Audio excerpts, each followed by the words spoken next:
meet today, we would like to take a moment to acknowledge the importance of the lands which we each call home. We do this to reaffirm our commitment and responsibility in improving relationships between nations and to improving our own understanding of local Indigenous people and their cultures. Mayor Brockany sends his regrets for this evening meeting. Number 2, can I have a mover seconder to adopt the agenda? Councillor Lachance and Councillor Loftus. Moved by Councillor Lachance and seconded by Councillor Loftus. Be it resolved that the agenda for the Committee of the Whole held June 4, 2025 be adopted as presented. All those in favor? Carried. Disclosure of pecuniary interest. Councillor Loftus. No, because I resigned from the Lions Club, just to let everybody know. Councillor Patsier. No, none for myself. Councillor Lachance. And none. And none for myself. Number 4, announcements and inquiries by members and of the general public and by council. None. Number 5, notice of motions, no. Number 6.1, 6.11. Report to council, review of draft procedural bylaw prepared by Tammy Godwin. Okay, so finally, it's here. It's a draft. So 54 pages. We cut it down from the original one and all of the amendments, but it's still quite a lengthy document. So I'm not going to go through it line by line. There was a lot of changes, but some of the highlights were an expansion of definitions. Section 16, there's a new section on points of privilege. The previous bylaw did not have that. Section 19.1 changed the August meeting to the second Wednesday of the month.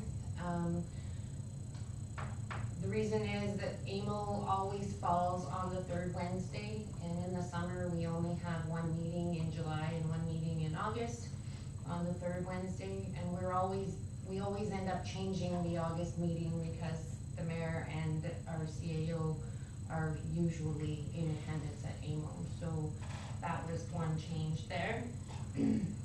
Section 22, we added workshops, which we just had one the other day. Section 24.5 added that the clerk is able to amend an agenda prior to a meeting. Section 27.2 changed the time to achieve quorum from 30 minutes to 15 minutes. We, during COVID, encountered this where we had no quorum, and 30 minutes is an awful long time to sit and wait. So we just thought 15 might be a little bit easier to handle. Again, section 27.4 changed lack of quorum from 30 minutes to 15 minutes.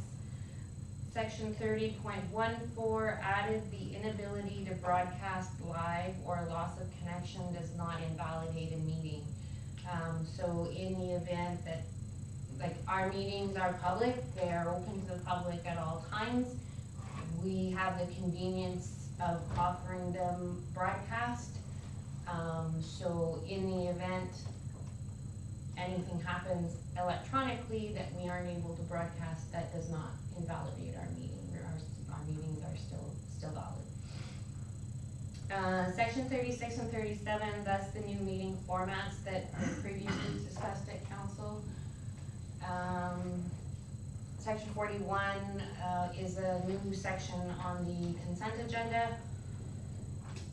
46.1 and 47.1, so I limited the presentations and delegations combined to a maximum of 3 with 10 minutes each, so that's, you're looking at 30 minutes for delegations and presentations combined.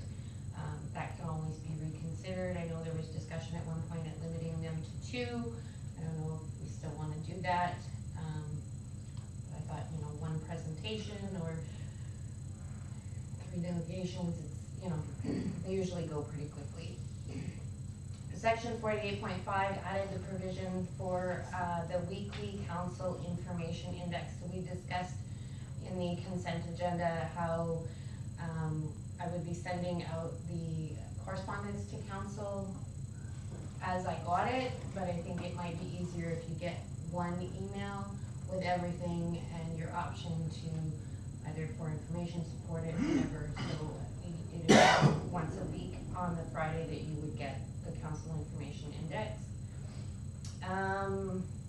Section 55.2, there's a chart added for the members required for majority vote and 2/3 vote. That's just ease of reference. Sometimes it's confusing, especially with an odd number of council members, like what constitutes 2/3 or. So that's just for ease of reference. Section 51.1 added that a tie vote is the lost vote, and I added that the schedules A, B, and C, they were not in the previous procedure bylaw. So recently we had a situation where we had a member of council that was not present, but wanted to provide information or to council in his absence or in their absence. So that entails proxy voting. Our procedure bylaw has never had proxy voting. I haven't provided for it in this one, but if it's something that council wants to consider, I can look into it further. It's also something that we could add later as an amendment to the bylaw, or I could hold off the procedure bylaw and do more investigation on proxy voting. It would just allow for someone who's not present to have the ability to participate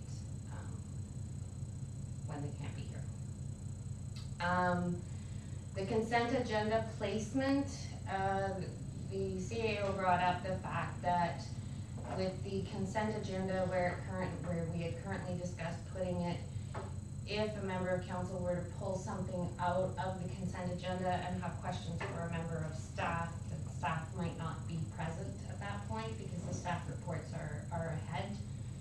And the thought process was that with the staff reports, once a staff member is finished with their reports, that they're no longer required that they could leave the meeting. So if council wants to consider changing the placement of the consent agenda, if you want that before staff reports, or the other thing is that the consent agenda is in the regular meeting of council.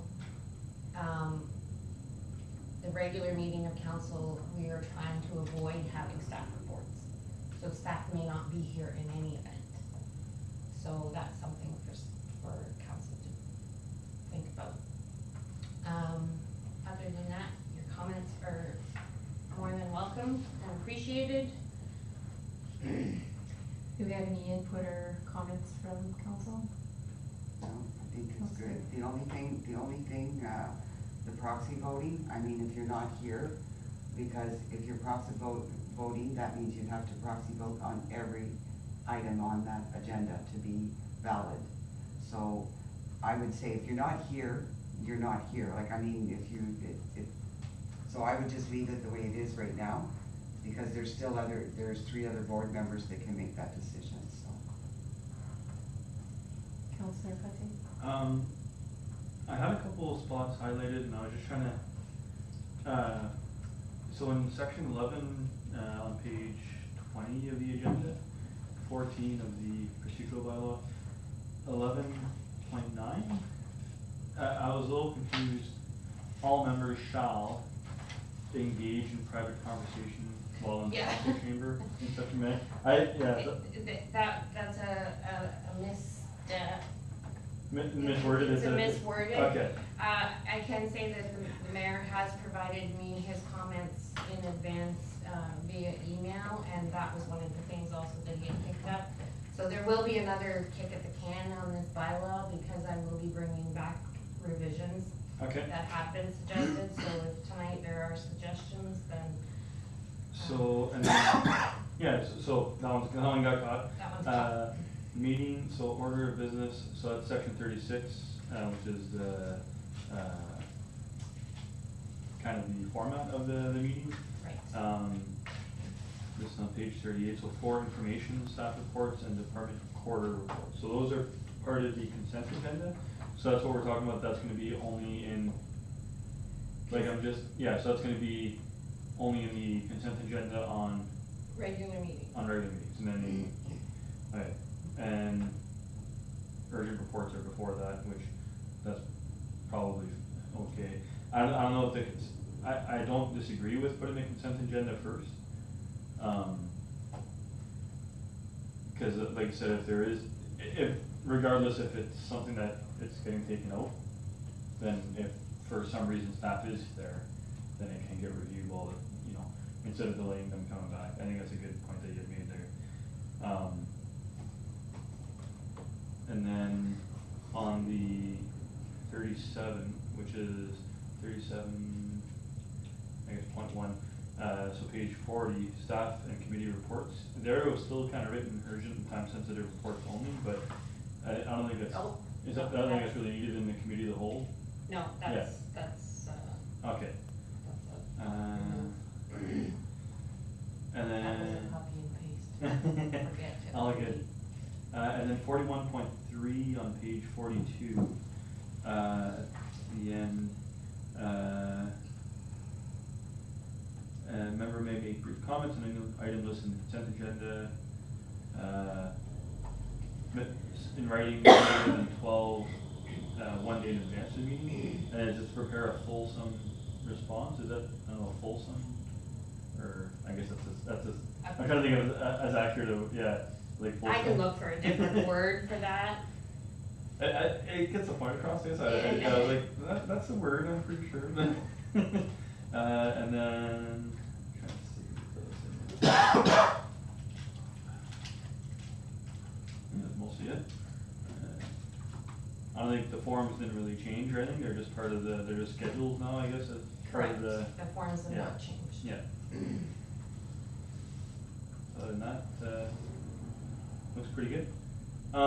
Something, I know like, so some of the bylaws are, a lot of them are, I guess because we put signatures on them, or actual, like, because a lot of our documents are all scanned in documents, right? And, in terms of, for people being able to, you know, search through documents, it makes it a little bit difficult, because I don't know if there's a way we can make sure that when we do scan them in, that we, I don't know if you do They the are text. supposed to be OCR. Yeah, okay.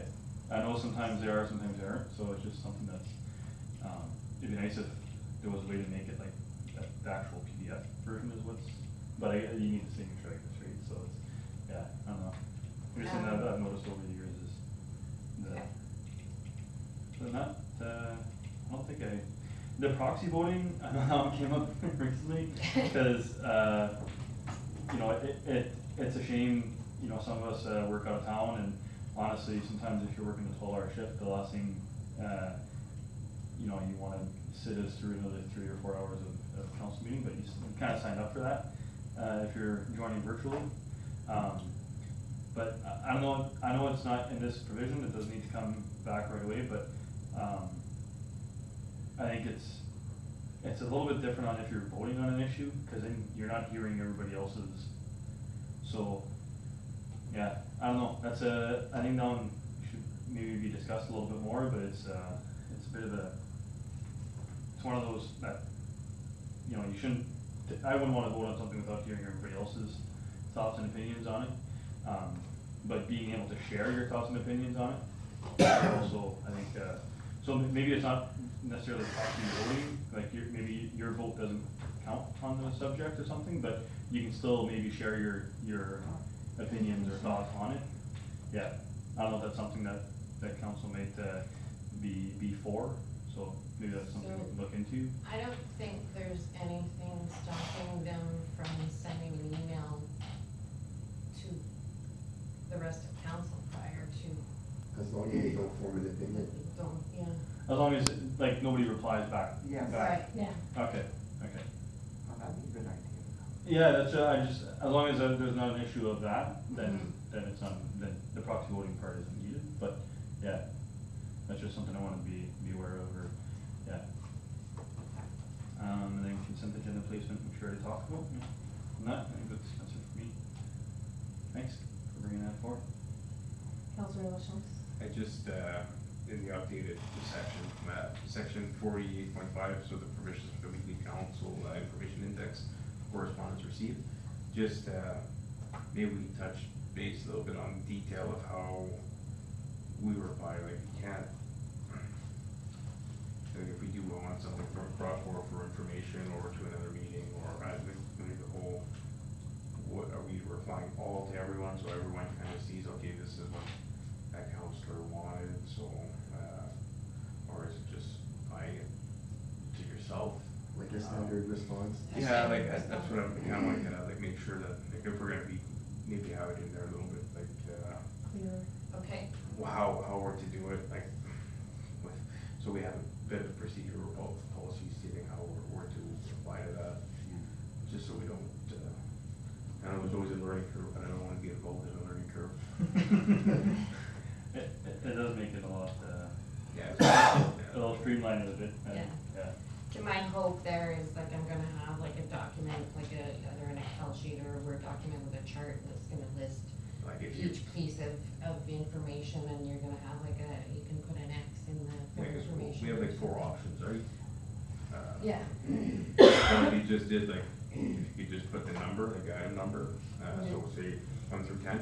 Yeah. And then A, B, C, D, E or something, so you can just, write back in your email, 1D, 6A, or something simple like that, so it's not, I don't know. Okay. Makes sense. Yeah, so then we're all kinda, it's easy for everyone to follow, and we know that we're not just going on, did someone say this, did someone say that? Cause you know, it's hard not to talk for, if everyone's into you, then you'd have to just sort it out against yourself, so. Right. Okay, that's good. And, yeah, it's kind of, the proxy voting thing is kind of up in the air for me too, like, I don't know. It'd be another thing that would have to have actually, a guideline to follow of how we're to present this. If it's sending you a copy back of the PDF agenda with some highlighted notes put in, or if it's, so, I don't think we're there yet. And maybe, we see how this goes with the correspondence first, and from that point on, cause it's not really a proxy vote, but it's still. Adding another section to it, or? Mm-hmm. But other than that, that's it for myself. Consent agenda placements. The consent agenda, to me, it doesn't really matter, like, I know the reports for information are on there for staff, but not for decisions, so it's just, it's all for information, so by the time we actually have the resolution in front of us, there will be a chance for the CEO to approach staff and ask them, bring a question forward and reply by email, this was what's said, so to me, it doesn't really matter. 'Cause we can have And our- council's always free to send questions ahead of the meeting For for clarification. clarification anyways. so. Yeah, so for myself, it doesn't really matter, I don't think it's necessary.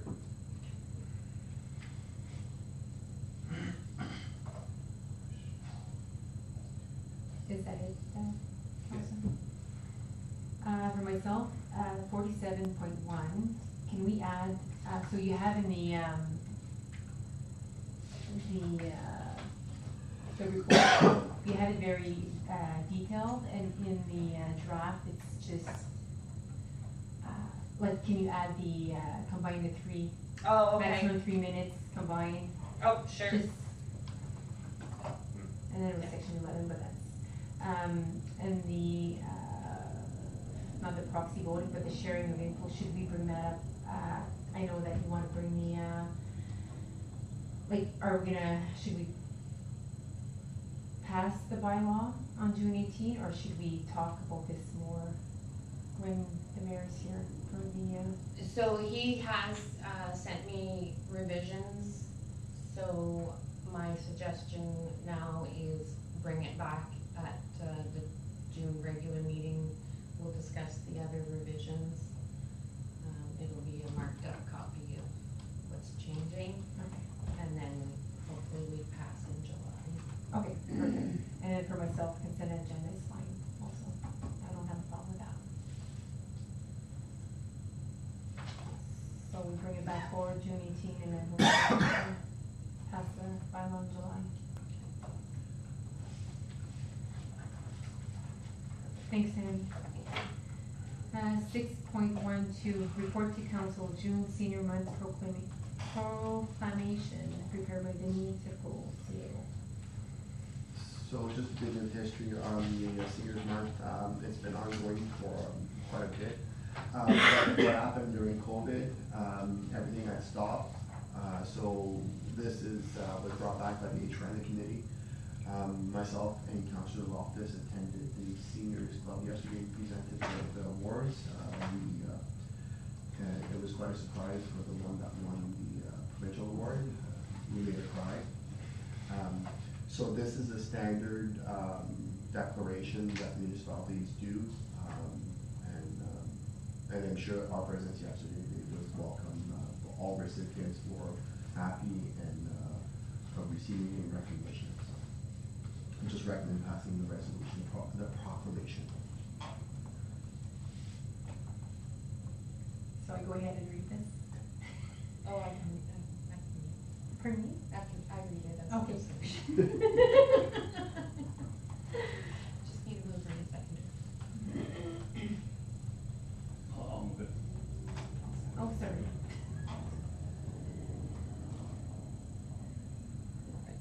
So moved by Councillor Pelletier and seconded by Councillor Loftus.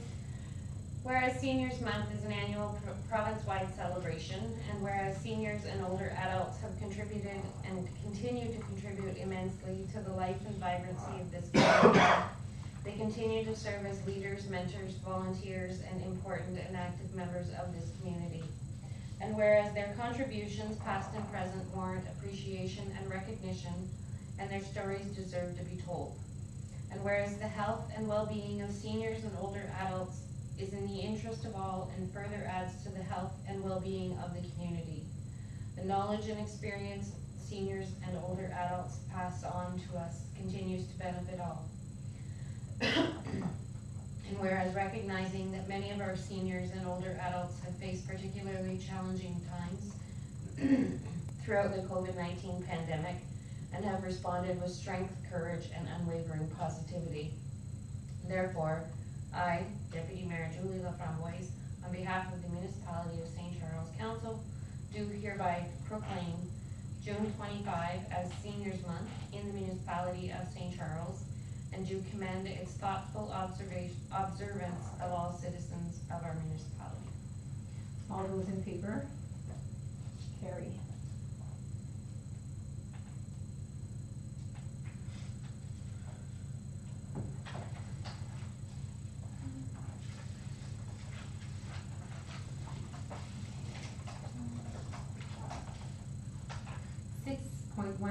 Report to council, declare the month of June Pride Month, prepared by Denise Nicole. Yes, this was a request that Unity received from a member of the community, and I just realized I put it in French and translated, but in short, the resident is requesting and has provided flags, and they're asking that they be raised. We'll declare the Pride Month, and again, fly the flag. I think it's the second week of June, which will be next week. Again, it's a simple declaration. I know in the past there were some issues with changing the flags.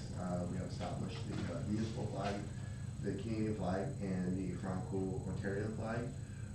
Whether council wants to consider flying different flags, that's up to council. It's again a simple declaration.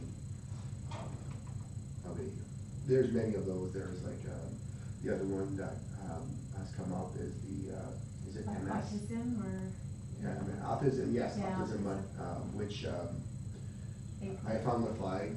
Unfortunately, it's too late. But again, whether we establish a standard for flying third party, not third party, but specialty flags, that could be looked in the future. But a simple request from a resident.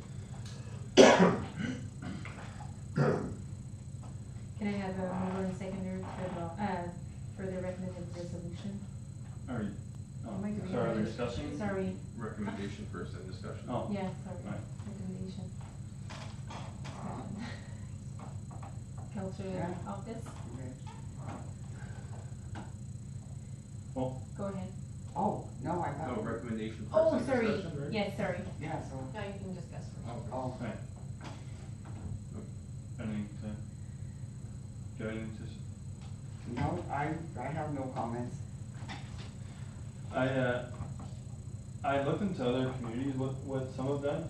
I don't know, how much is it for, like for putting up a flagpole? Cause other communities, what they've done is, they've actually done instead of having to change their standard flags, they've done a community awareness flagpole in a sense.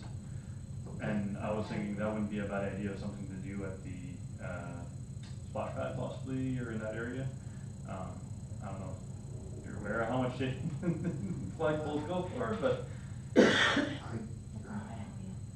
the one at the Senate Path was the last one we purchased, and I do remember it was, manufactured in Sudbury at, Coniston. oh, okay, Lopes. looks, And I will put it with a grain of salt, I think it was around 3,000. three, But again, it might be more. Maybe more. It was done before me, I was Yeah. told that was the last one that was purchased.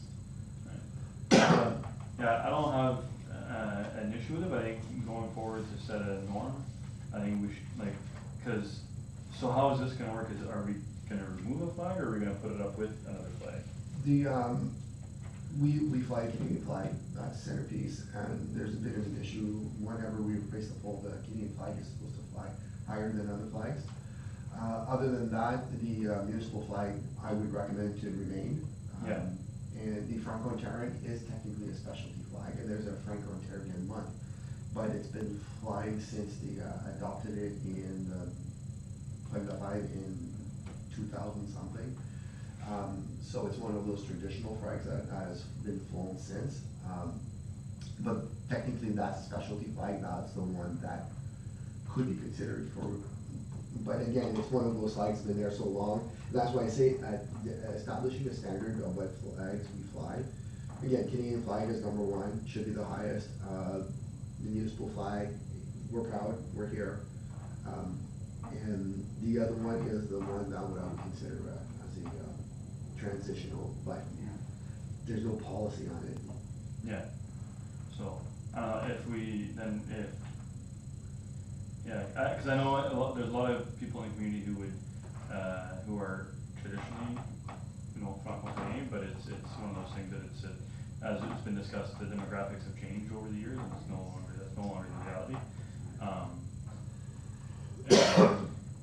Yeah, you can't put like two flags on that one, say. The only one you cannot put two flags is the Canadian flag, and that's, Oh, yeah, no, but that's what I mean, so oh, on the that other one, one, we technically, we can fly Yeah. two.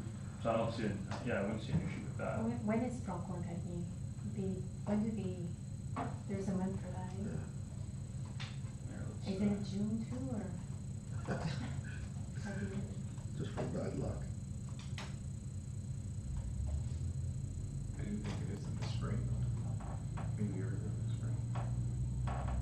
There's a Franco-Canadian day. Yeah.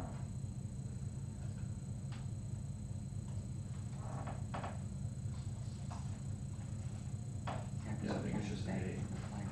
Oh, it's September. I think it's just a day, September 25th. In September. So, well, it's a date. It's not like, it hasn't been proclaimed, I think it's a month. Like, yeah. So we should be flying those flags only for those months That's and right, yeah. removing it. Well, yeah, we, Unless we just left them all in one. Well, no, because you don't, yeah, I think that's the way we could do it going forward is to raise awareness. We could be, have a policy and, If every month there's, yeah, or close, so. well, get more usage out of that. Yeah. Instead of waiting for them to disintegrate. Yeah, And the other flag that we don't fly is that one, the Ontario flag, and that could be the mainstay. And then just every month you could put the flag in question. because Yeah. that's one flag we go fly.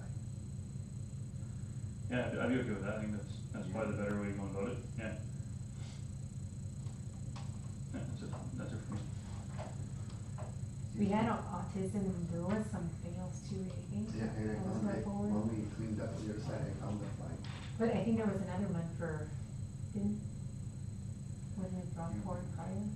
There was autism, but there was something else. Or, I think this one was brought up last year maybe, or Maybe. something, or the I year before don't think maybe? this one has been. No? I think this has been discussed before, but never brought up as a, Yeah. As a flag policy. policy. It's not simple to create. Councilor Jones.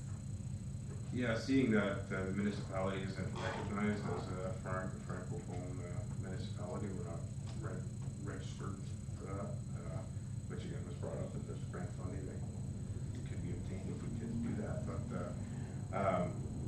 seeing that we're not registered or recognized as a Franco-Ontarian municipality, I guess, doesn't hurt to remove that flag if need be and have it as a specialty, but if I do feel that if the municipality were to become officially recognized as a Franco-Ontarien, I don't think that flag should be moved after that point, in my opinion. No. So, I like the idea of Councillor, Patsy saying to maybe have one, near the, like, that area. But if, like you said, if we're gonna take the Franco-Ontarian and just replace it to a flag for each one that is recognized for different occasions, it's also good. I think we need a policy in place, right? It's a cost savings too, though. We just use that quote Mhm. for, specifically for the months that we support.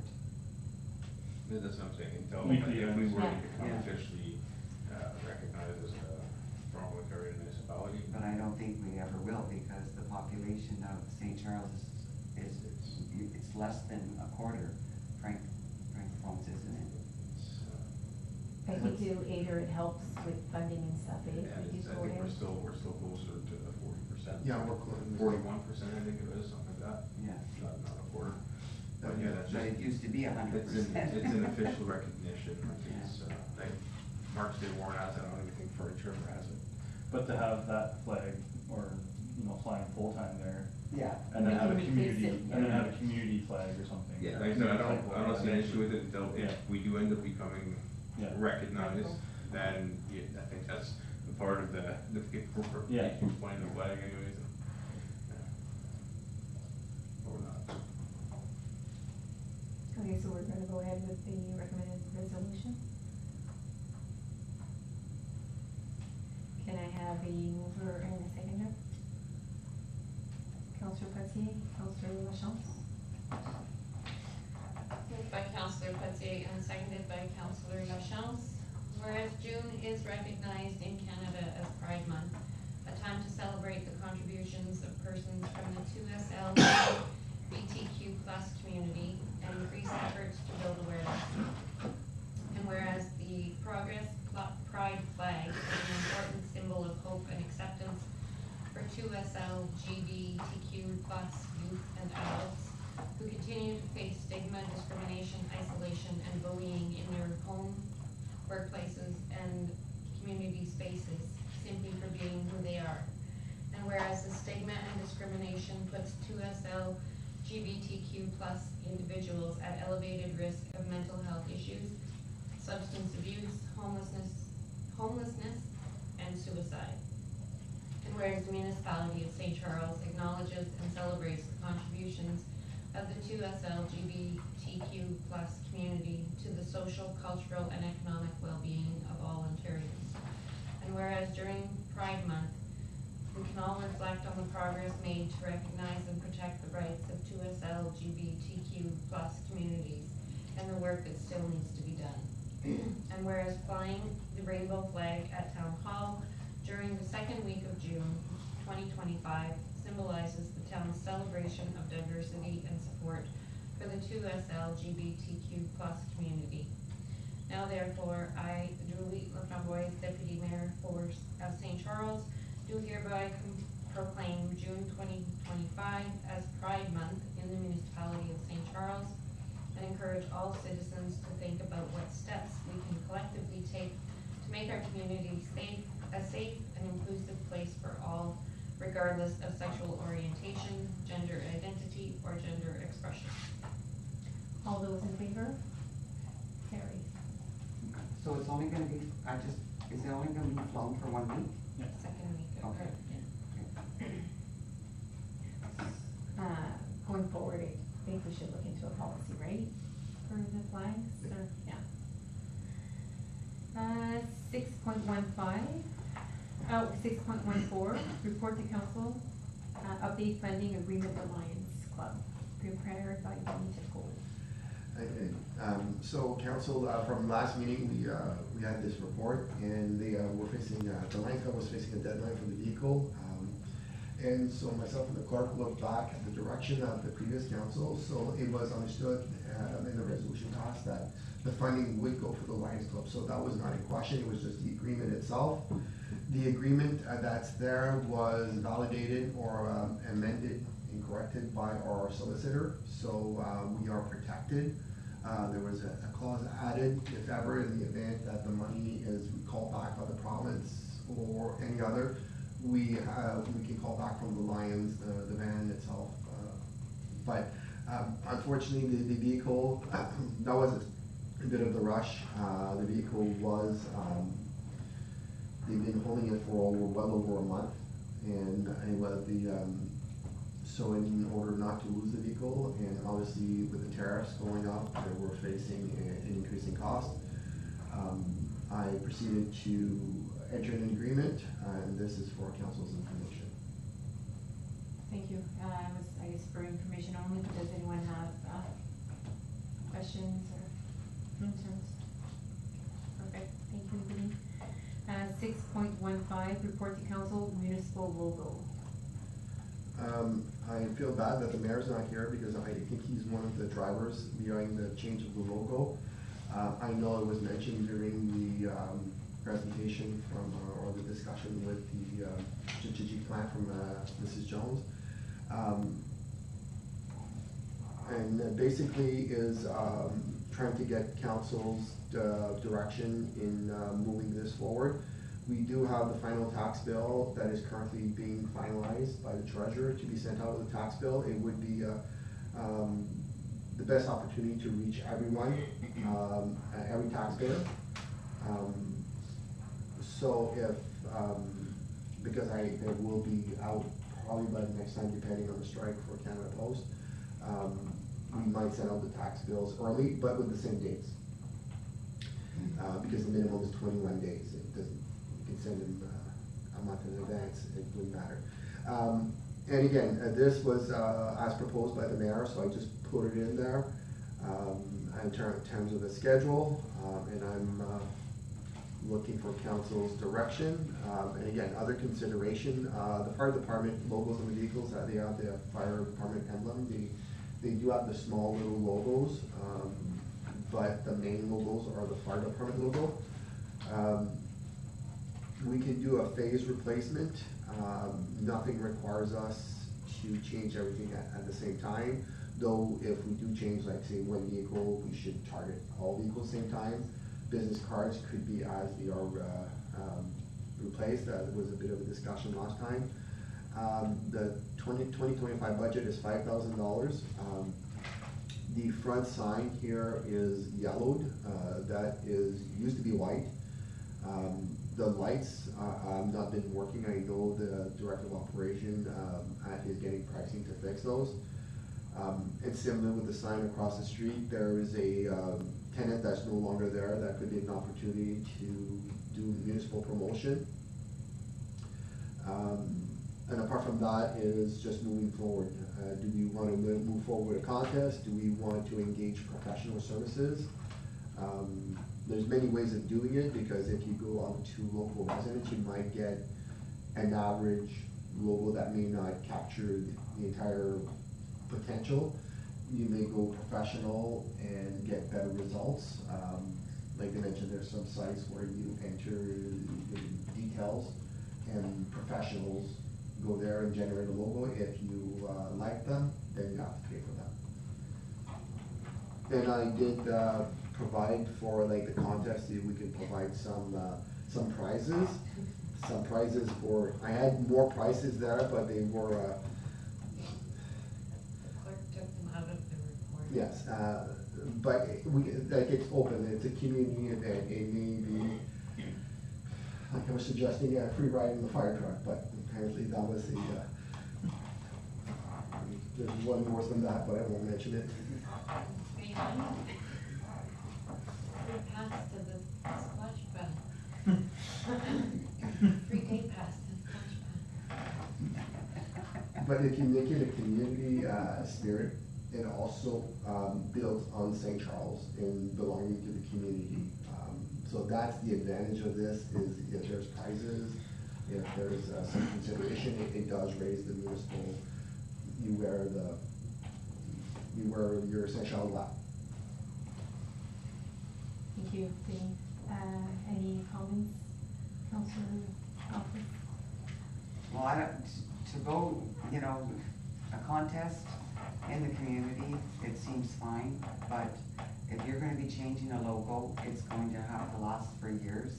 So I'm thinking, if you went, you'd have to go to professional for him to capture all of what we want, because you're talking like animals and farming and all of that.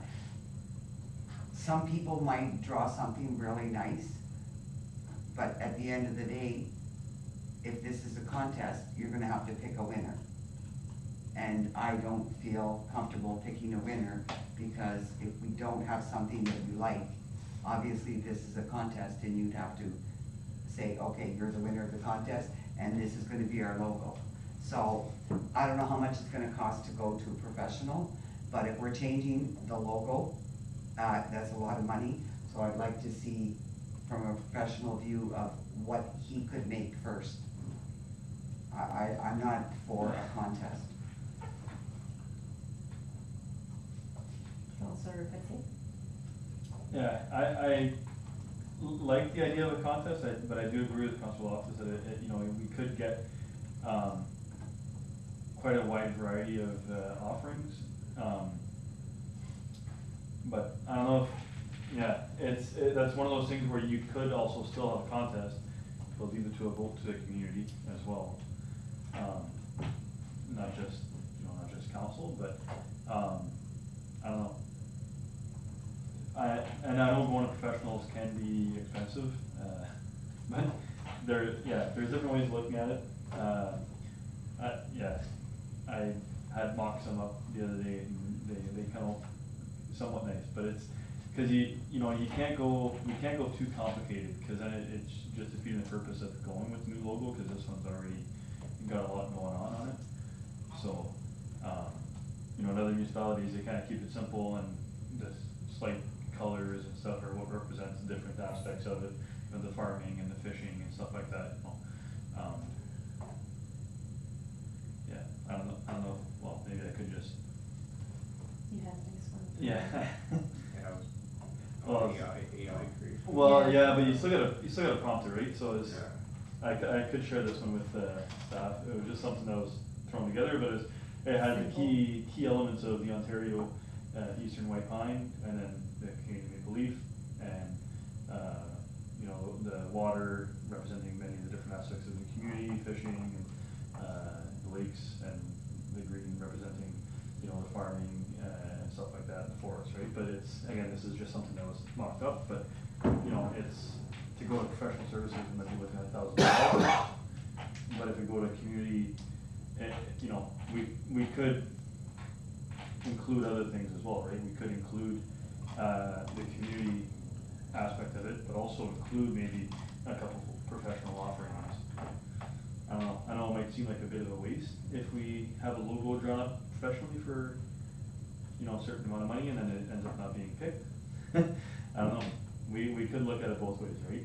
So I don't think if we want something that, how long has the current logo been in effect for, right? Since the dawn of too. And was it professionally, yeah. The amalgamation. Yeah, exactly, so, and like, it does have the Trillium and stuff on it, and it's, you know, Yeah. I was gonna say the original logo, I think had a deer on it. And it was a bit more rustic. yeah, The site, just for council information, you can still run a contest, it's Build Your Own Brand Logo Contest, 99 design. Basically, you put a $500 and freelancers will come up with, and it's still a contest, you can still advertise this to local resident to submit to 99 design.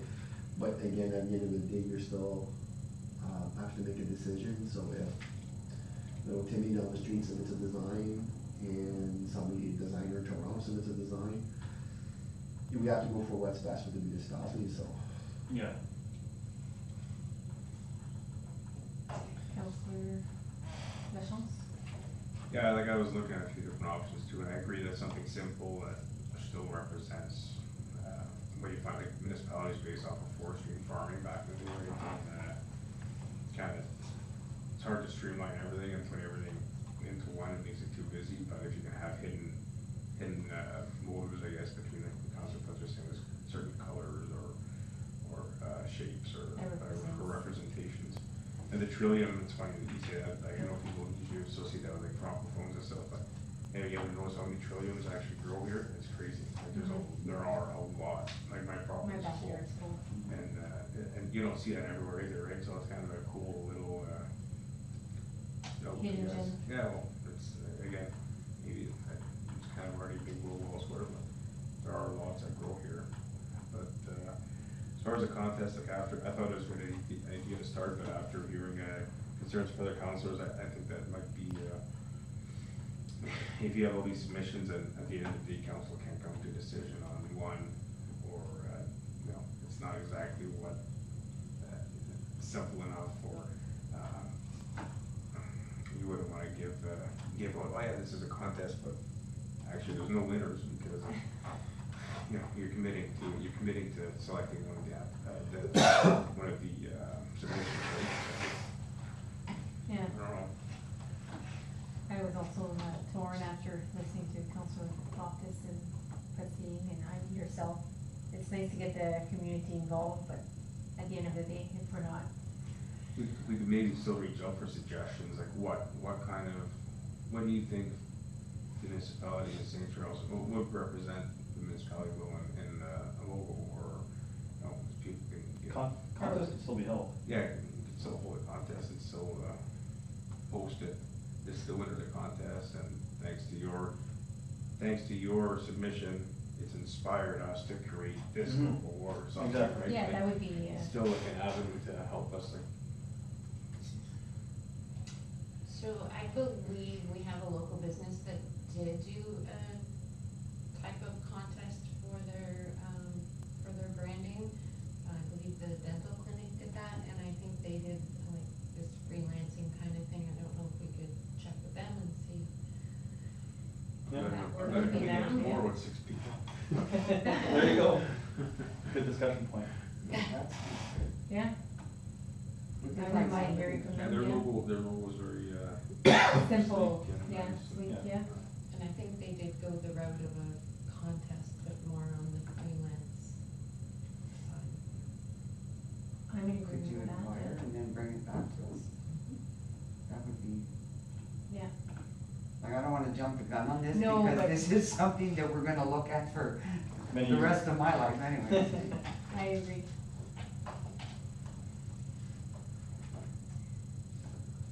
So we're gonna bring this forward. Okay. 6.16, report the council update on cost of classroom rentals. Prepared by Denise Cole.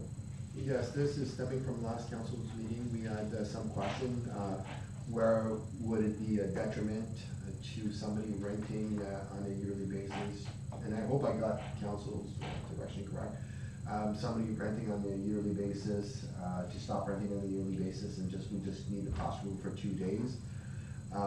My chart, hopefully is somewhat, in the report, where it says the daily rate, for 1 day where I go across, like it starts at 1192. I went back to the treasurer and we updated the cost of 2024. Previously to this, it was a cost from 2023. So this is the updated cost as of 2024, December 31st. And I think we can hold those costs this year because the elevator maintenance should be going down, different provider. But if you go along the top, those are the potential differential rates. Where if somebody on the second, renting for 4 days a week, at minimum, to deter them from switching to daily, we have to be over 1750, probably closer to 20 or 2250 to deter someone, hey, I only need the classroom for 2 days a week. But then again, if they do that, they would have to somewhat make the room ready for rental, so you could have permanent fixtures up. Anyways, so the range, last time we were talking about $15, that if somebody is using it 5 days a week, less than 5 days a week, it may cause some people to consider going to a daily rental, or it may encourage them, like at FUD, to use a room that they already gave up to surplus too. So that being said, and then I did some extreme cost there, where if the daily rate is $40 per day, and then if you need the room 2 days a week, it would make sense.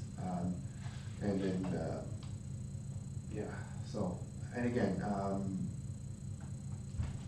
we don't know how long that we are going to continue renting this location. We don't know if this person is going to continue, even though she is providing yoga classes, and I think intends to continue providing. And again, the last item to consider is whether the room needs to be made in a rental ready state, meaning nothing can be left hanging. Everything can be stored away in boxes, which is a possibility in the back of the room, though that raises the possibility of somebody renting the room and assuming that you can't guarantee safety. So again, all I need is to figure a daily rate. I know she is not running enough classes to, even though the rental rates are low, she's not running enough classes to make sense. She is running this as a business. So we have to find a middle ground. Councilor Loftus. I don't know, I'm just thinking like $20 a day, I don't know if she's gonna take it once a week or in the summer, and then maybe she'll want it more, but I think $20 covers their costs, so, or $25. I'd like to see it rented like on a monthly basis or, yearly basis, but it isn't happening, so. $20 to $25 a day. And I guess we have to look also at are we gonna leave I know you mentioned for the charitable service or club groups, would it be $12 or do we, depending, I guess, what we decide on the. 10% off. Or Yeah, 10% off Yeah. the, Yeah, so if it's if it's 25. it would be 18. Councilor Patsy. Yeah, I mean, so I think there should be either prerequisite containers, like if they're using a type of container, it should be like a prerequisite style, or we supply something, but it's just, if we supply the bin, then we're responsible for, we might be look at being held responsible for if somebody goes into it and takes stuff out. I think if we allow leaving the stuff behind, they need to acknowledge that it may get used or lost, and yeah, there should also be probably a designated area. So maybe, I don't know if there's like a, tape or something, I don't know, like. If we all remember when we were back in class, the cabinets in every classroom, the big long doors in the corner of the rooms are still there. Okay. That's still a possibility. They're all empty. So if you're a reoccurring renter, that could be an easy storage space for, and it doesn't encumber. Is to cover. I don't know if that's a it doesn't, there's not standard stuff everywhere. Everything will be located and stored away in a cabinet.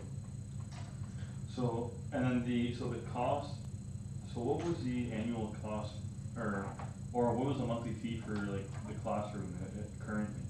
So currently, the policy of council that we adopted is that we are charging, we divide the total operational cost of the school by the number of rooms, which is 11, and it comes out to, Oh, 43, yes. 43.9, okay. So that rate will, according to our last, when we discussed this in August, a discussion with the treasurer, a letter will be sent out to the current tenants with the updated rates for the 26 season. So we're technically running a year behind, but I think that was a compromise we had made with Agfo Entourage to give proper notice of increased rates. And I've talked to, we're trying to reduce the cost. We are employing now the local elevator company out of Mark State, which is about half the cost of the previous one. Yeah, and then so, yeah, I'm okay with the $20, 25 like it's shown there. I think that's what you have at the bottom, the percentages. So, if you were to rent it daily,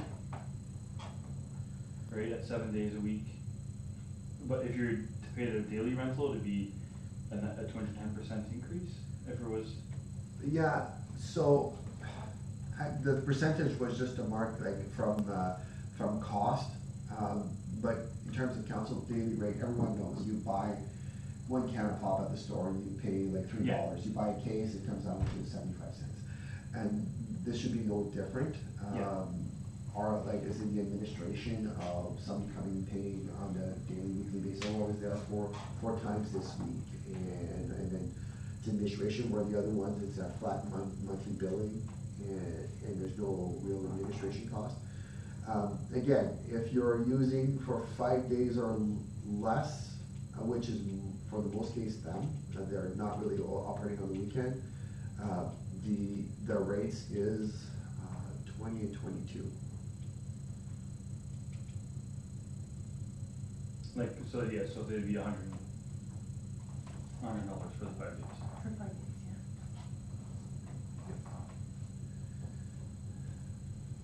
And then, yeah, times 52, it gets $5,200, so that's easy enough. But we definitely, that would not encourage somebody using it for 3 days a week or more to pack up everything and store it in the corner. First of all, some of them it's Yeah. impossible, but I definitely don't want Okoff, which has limited some, well, they do have a lot of stuff, but I don't want to open it up to that.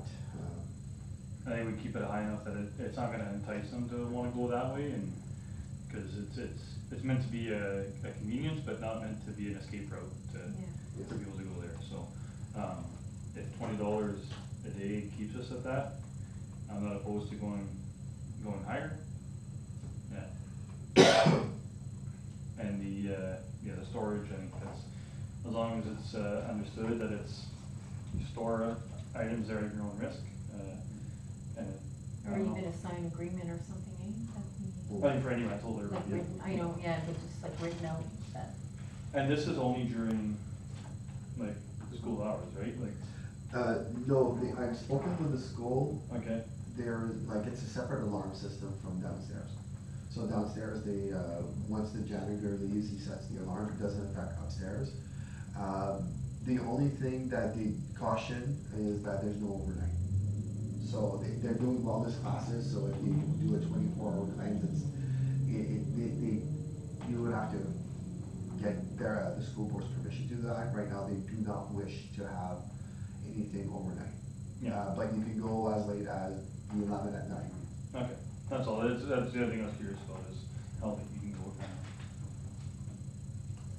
Okay, Councillor LaChance. Yeah, I like going the higher, the $25, just again, to deterrent and make sure that we're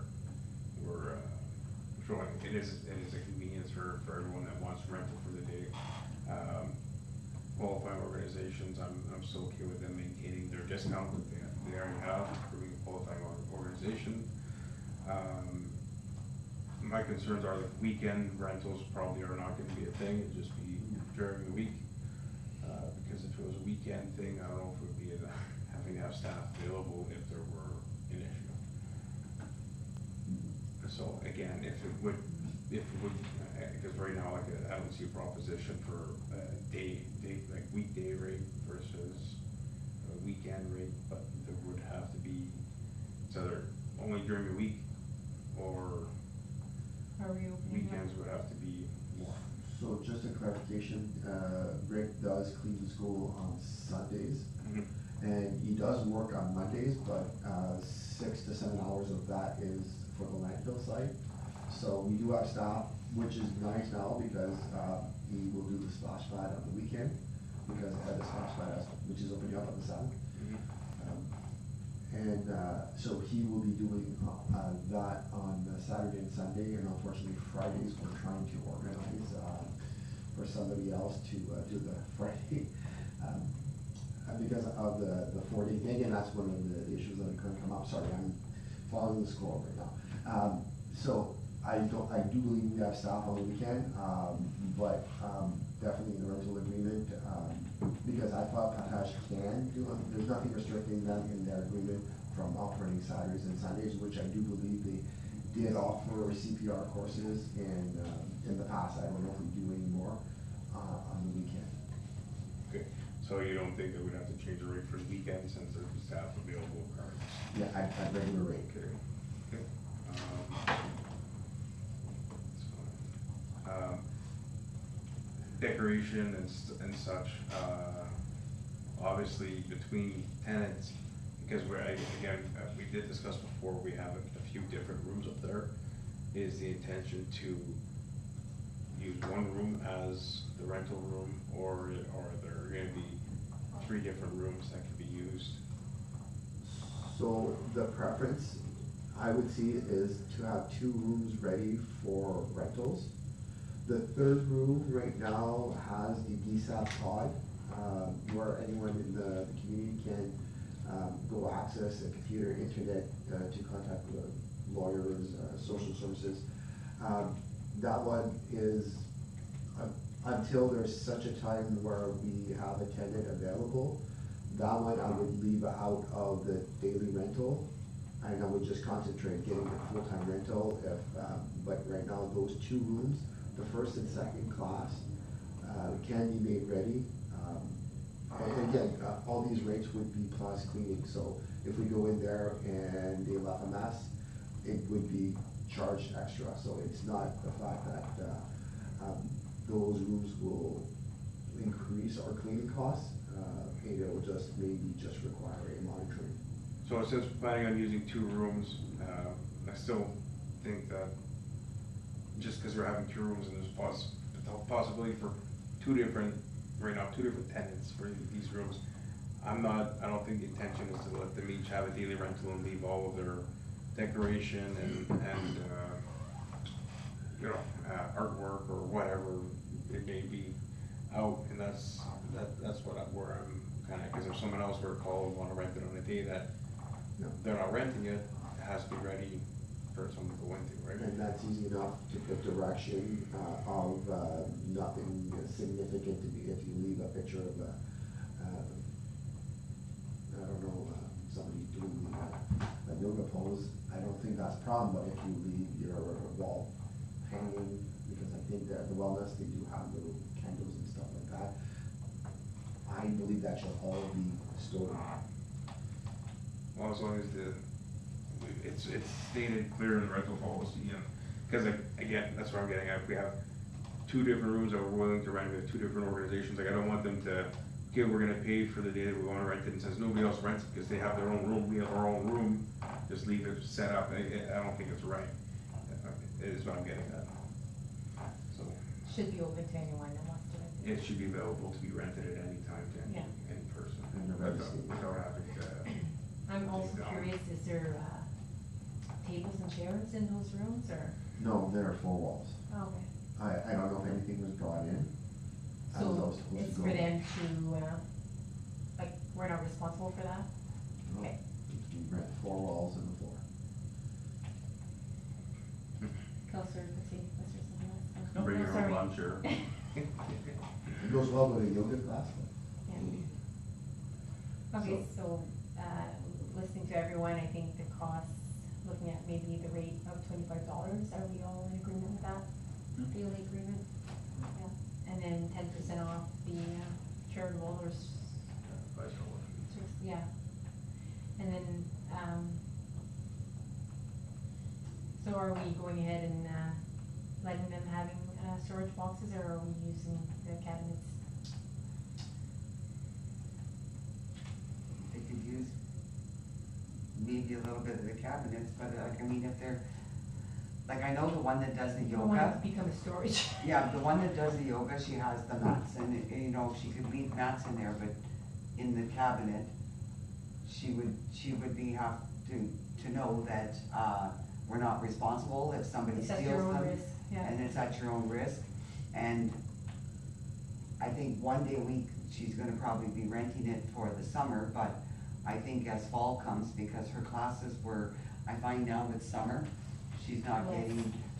getting the people there, but I know that during the fall and winter, her classes were Busy. busy. So we may be looking at something else, so I would like to see her have a place, maybe mats, but just make it clear that we're not responsible, and they have to be out of sight. If she can put them in the cabinet, but not to leave all her equipment there. Like, you know, within moderate, so if somebody else comes in, they'll be able to use those 4 walls in the floor. Yeah, I agree. I think, part of the consideration too is if, like, what information are we willing to share? Like, it's not confidential who's renting, well, maybe it is, but it's just, you know, in terms of that, do we wanna give a little bit of allowance that if you're renting, like, I don't know if that's something that can be, that we should dip into, is if, like, something goes missing with your stuff, are you able to contact, like, I know we're trying to absolve ourselves of responsibility, I think but it's like, You know? just completely, yeah, at your own risk, I think. yeah, okay.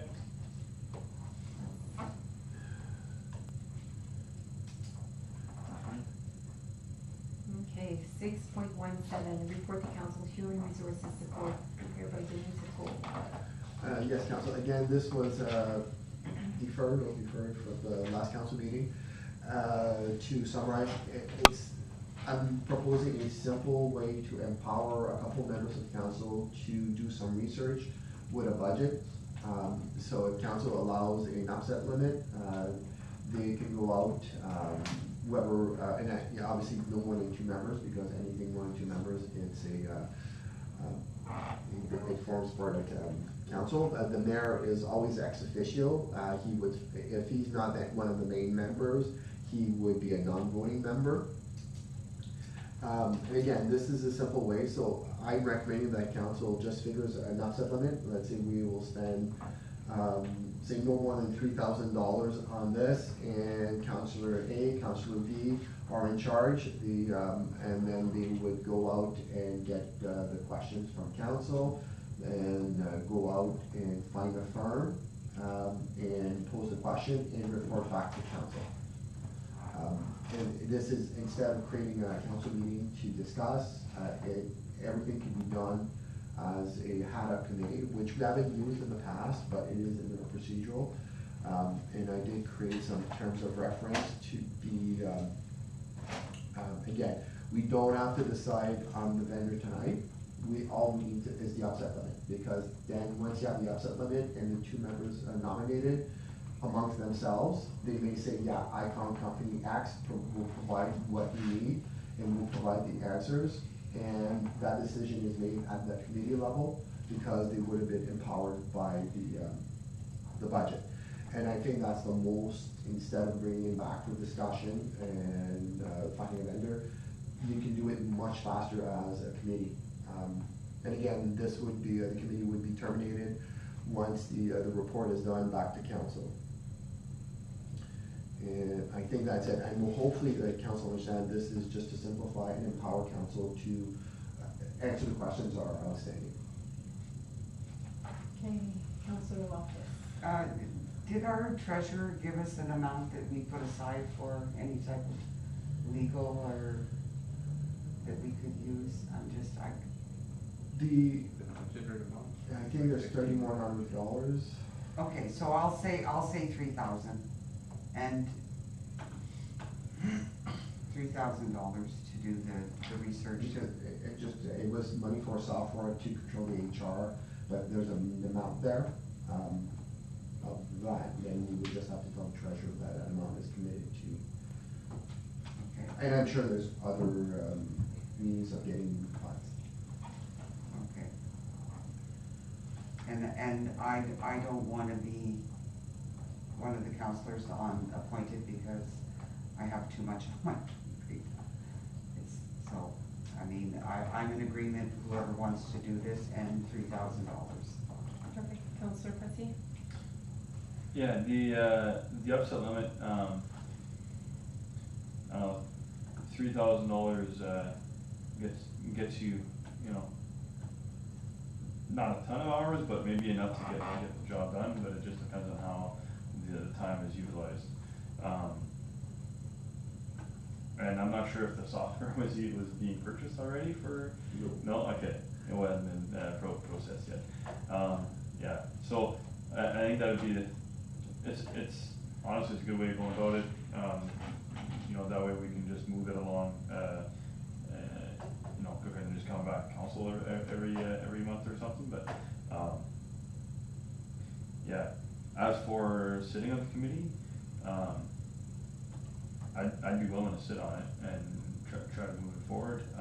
Otherwise, if there's other council members that are, willing, that can be discussed as well, so.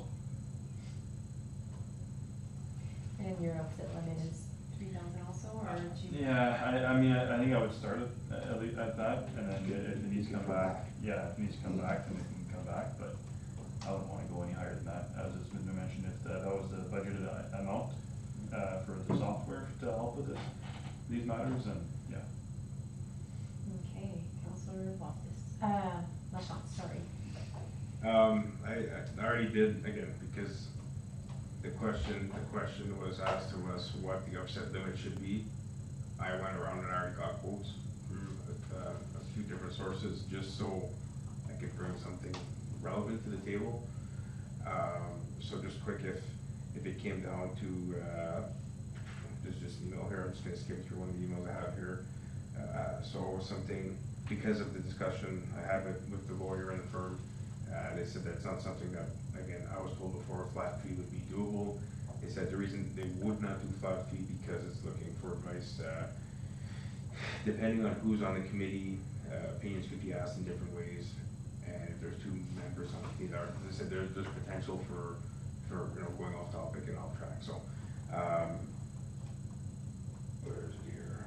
Okay, so to go through the common issues like entitlement to overtime, consequences of changing past practices, and validity of employment agreements and effective of subsequently introduced policies, plus kind of looking at the policies that are in place to make sure that they're law abiding and that they're written, like they don't want to, not to rewrite the policies, but to at least review the policy and put us in the right direction. Their estimate, again, is a bit of a higher side just because of the unsure who's on the committee, but between 8,500 and 11,000 would be, and 11's high, but that's their, and for me, when it comes to going a limit up to, like, you know, it's not about spending the entirety of what the up to is, but making sure you're not wasting time and having to come back and forth and back and forth and back and forth. Oh, we need another $500, or I need another $1.50, or so. With that being said, that's my highest estimate that I can have. But with that being said, I would be setting for myself upset limit of $11,000 because that's my highest quote I've received, and that's worst case Ontario. And would you be willing to sit on the committee? I'd be willing to, just, it's a time thing again, right, but, I could do it, yes.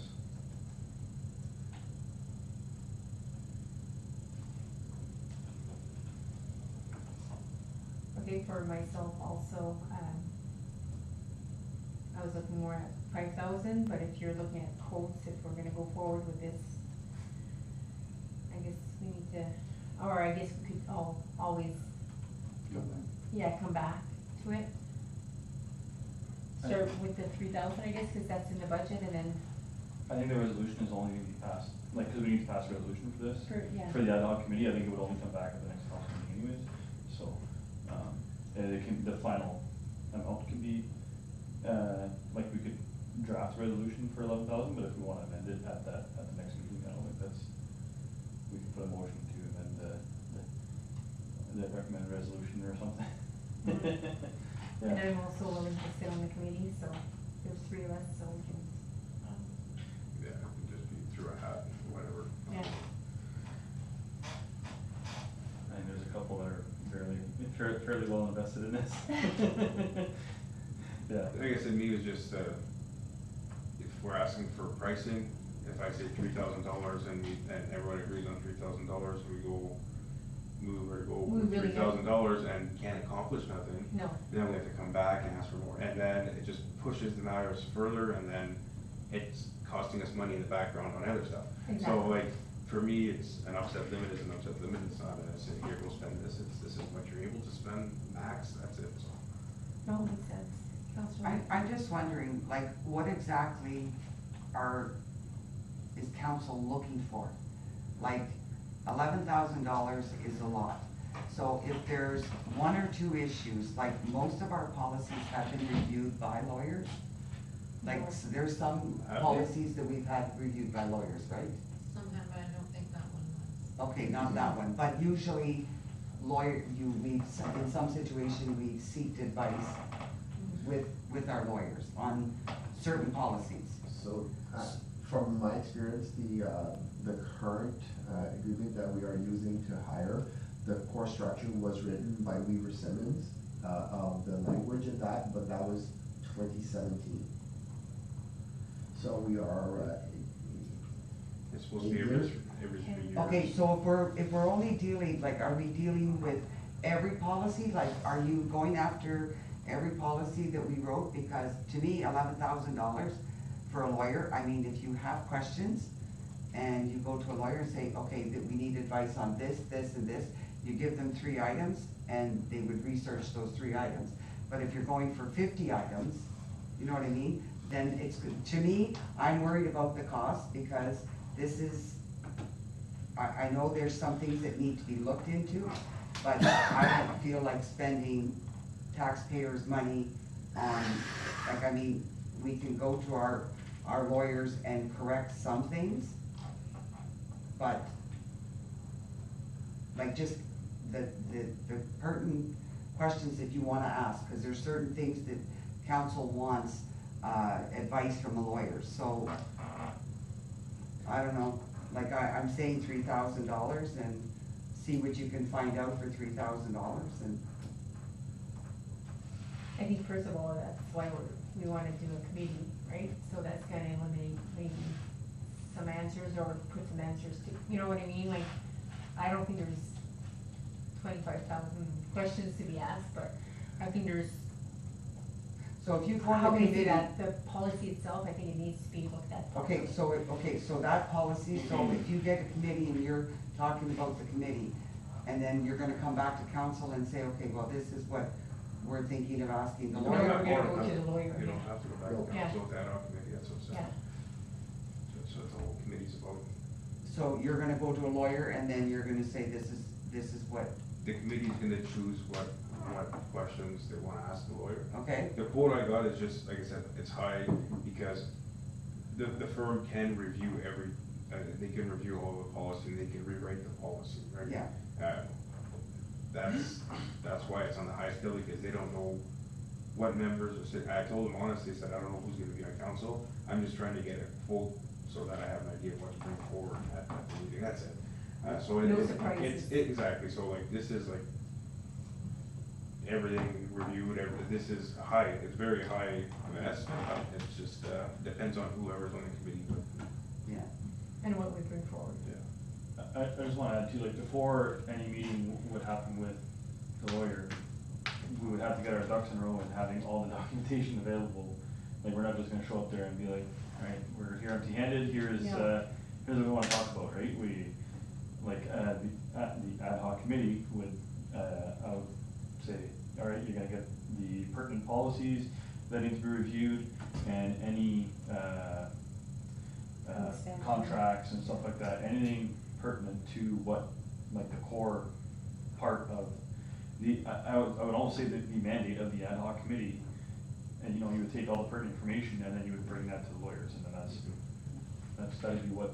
But I mean, if you look at Weaver Simmons, you've got a pretty good price here compared to the second one. You know, so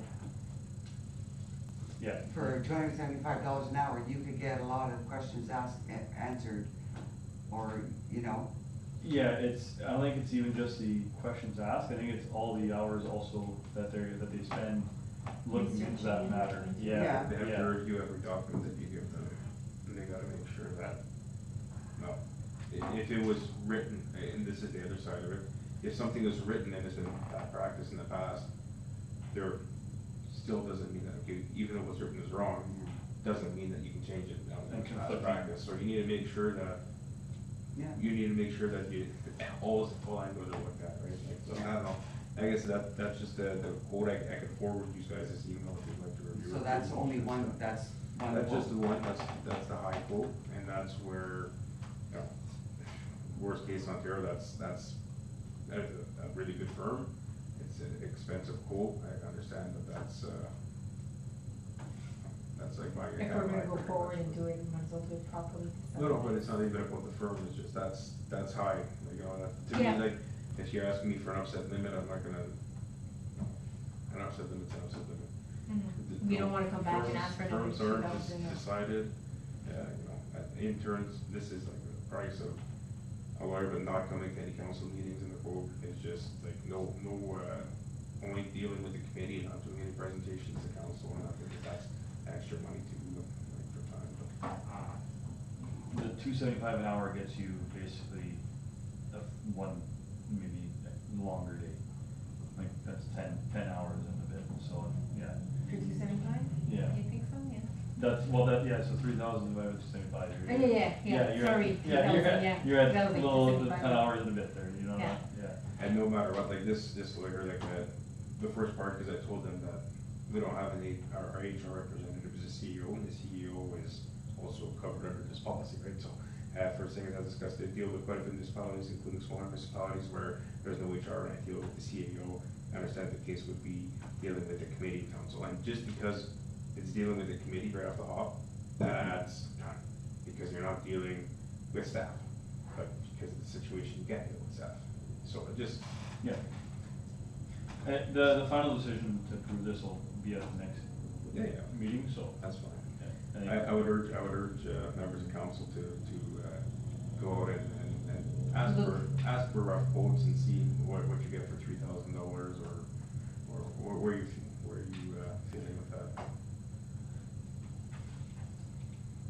So this will be brought forward to, The resolution can be brought at the next meeting.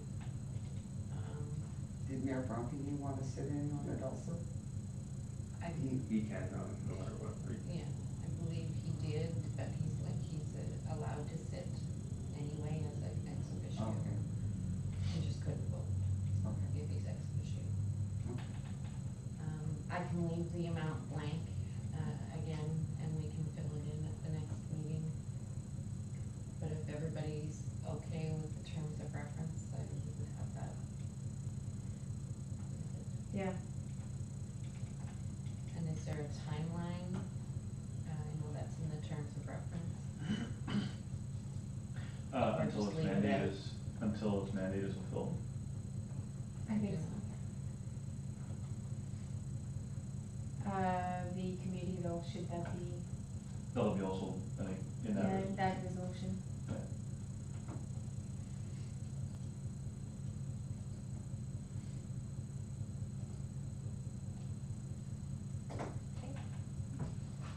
Okay, 6.2 Health Service Committee, 6.21 Public Health Sudbury District unapproved minutes of May 15, 2025, information only.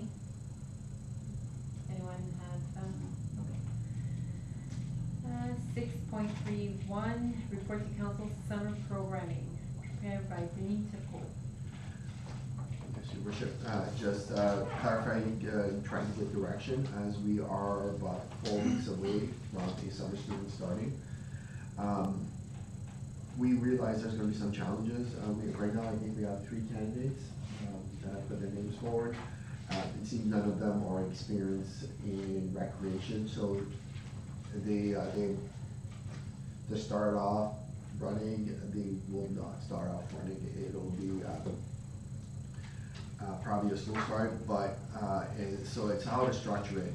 There's 2 different possibilities. One, that person serves as a support for a committee of parents or community volunteers that may want to run activities, and the other one is that person holds limited activities during the day for like running a ball hockey, and I do recommend it because it's a true recreation program that the cost of venues be considered only as a complimentary, but any cost of the program be covered by a nominal entry fee to cover the costs, certain costs. Consider taking additional insurance, again, depending on what we want to do. Our insurance covers everything no matter what. So if we want to run a rock climbing expedition, our municipal insurance would cover it. It would be foolish you take additional insurance because your premium in the end will go off when somebody breaks a leg and gets injured, which we don't want, but we don't run high risk. And again, volunteers, if we are doing the volunteer route, nothing is guaranteed. We may have 1 or 2 parents that might want to come up. We have 1 parent that wants to start something, but currently her child, I think, is under the age of 5, which again, we have to be careful with. If the parent is there, there's no issues for under 5, but they would have to be present the entire, like the soccer program that we're doing, the parents were there watching kids run around in the field. They were having fun. And again, or if members of council have any other idea of what this should look like, the only limitation for the summer student is they should have a supervisor present when they are working, and it may have limitations after like 5 o'clock. So we could run day programs with a supervisor present. Night programs, you could serve as support, getting everything ready. Say if it's a soccer program, the nets would be out, the waivers would be signed, the kids would be signed up and with assignment, maybe coaches on every field. But if there's no supervisors present, I think it's one of the conditions of the Canada Summer Jobs that they be monitored. Unfortunately, there's some accidents and summer students get injured and or other issues with not having monitors. So again, if council can provide some direction, or maybe I started using the ad hoc committee issues, but even at that, it's something that can be taken offline and try to move it forward so we can have something meaningful. Again, at the suggestion of Councillor Batier, sorry. I did look at Ian's survey, the lady from Hager that provided a beautiful, and those were what the community wants, and I don't think it has changed.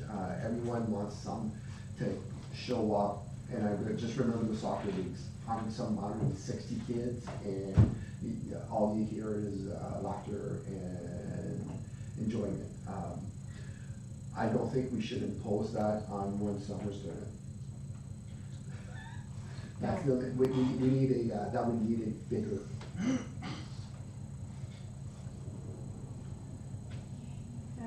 Yeah, Councillor Loftus.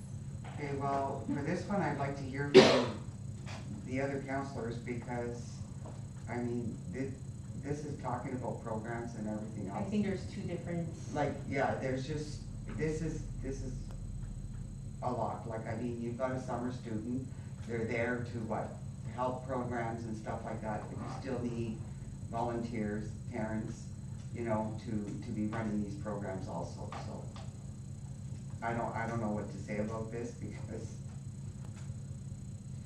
Counselor Patil? Yeah, I think, I don't know,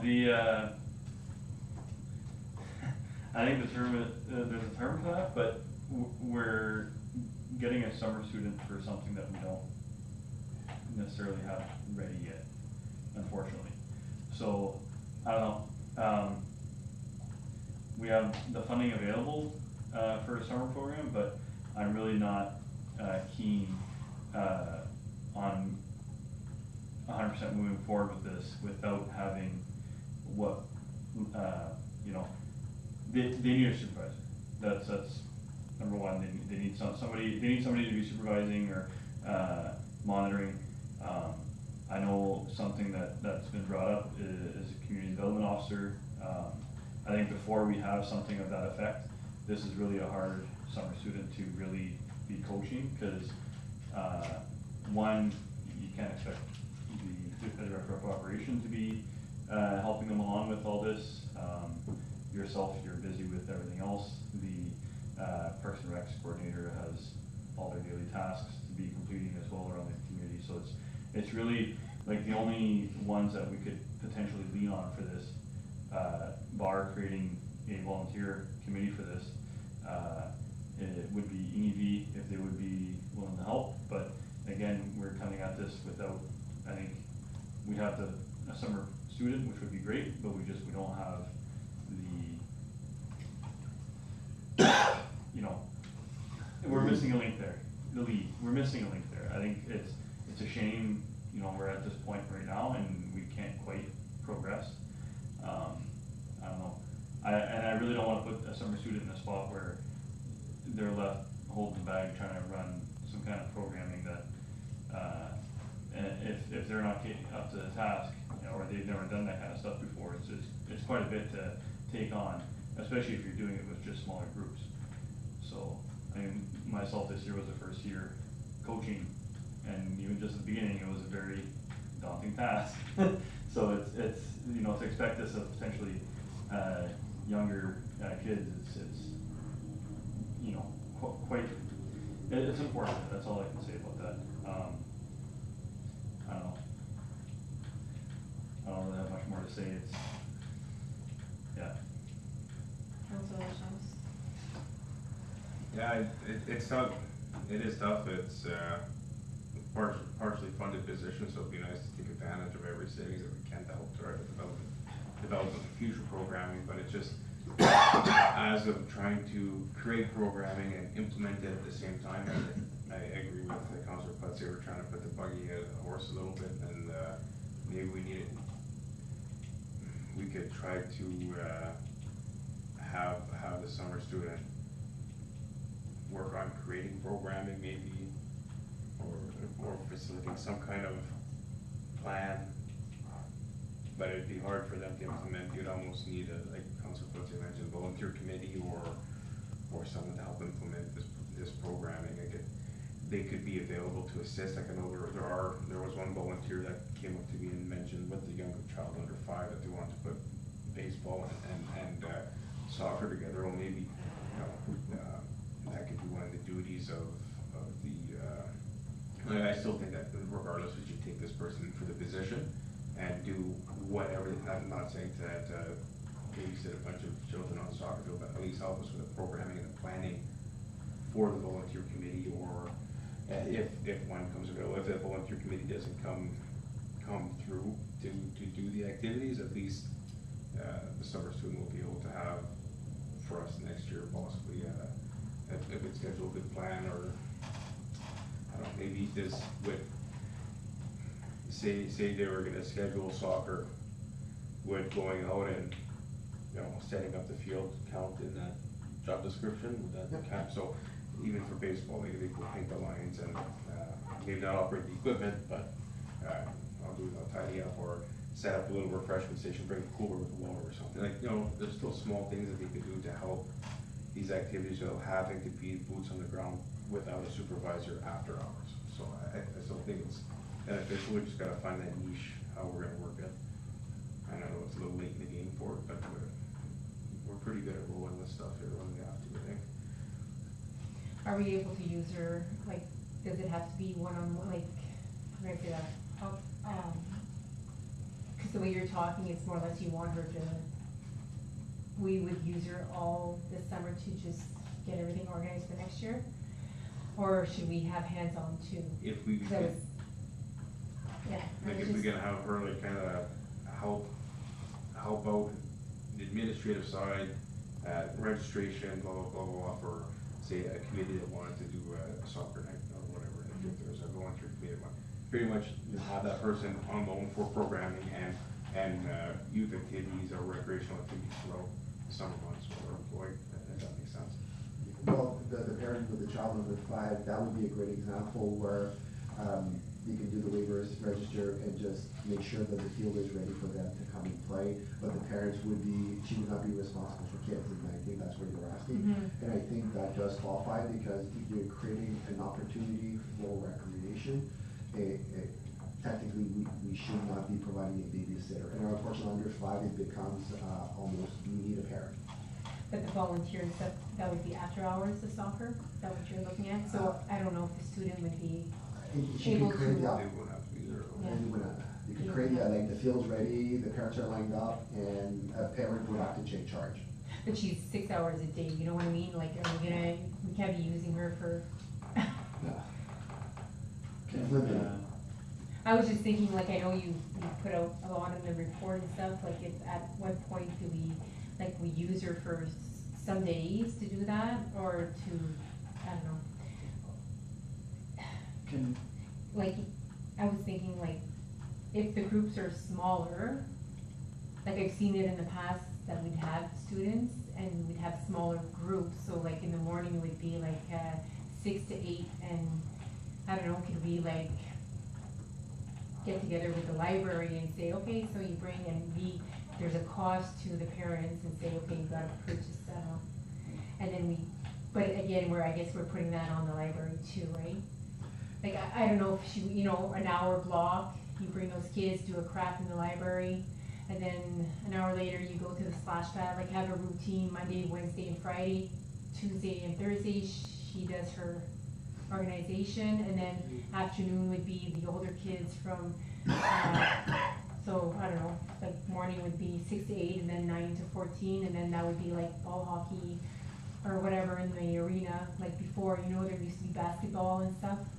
Like have a So, set, the only, I did put a bit on the copy pad, and I put a disclaimer, that's from ChatGPT, so I did look it up, it seems concerning, but, what we did in Mark State, that was exactly what, the library was doing, is that they were getting the summer, so that they were running like light activities, like it would maybe help the library get more Bring kids in, kids in. like doing arts and craft.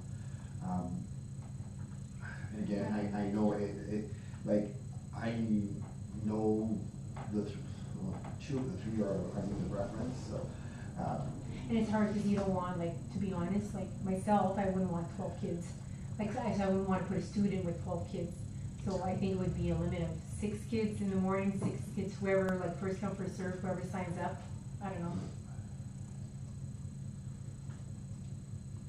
And it needs to be supervised, so I think it should be a game. yeah, so there has to be at least either the regional worker nearby, or the director of operation, or anyone with that, because if something goes wrong, if a child gets injured, you definitely need somebody with authority there, quite quick. Cause it's 6 hours for the student, or 8? 35 hours. 35. So we can operate 4 days a week, at longer days, Oh, yeah. I think we can work it that way. The previous program that was run back in the 2000s, they would program for 4 days a week, and the Friday was always planning for the following week. I don't know why I remember that, but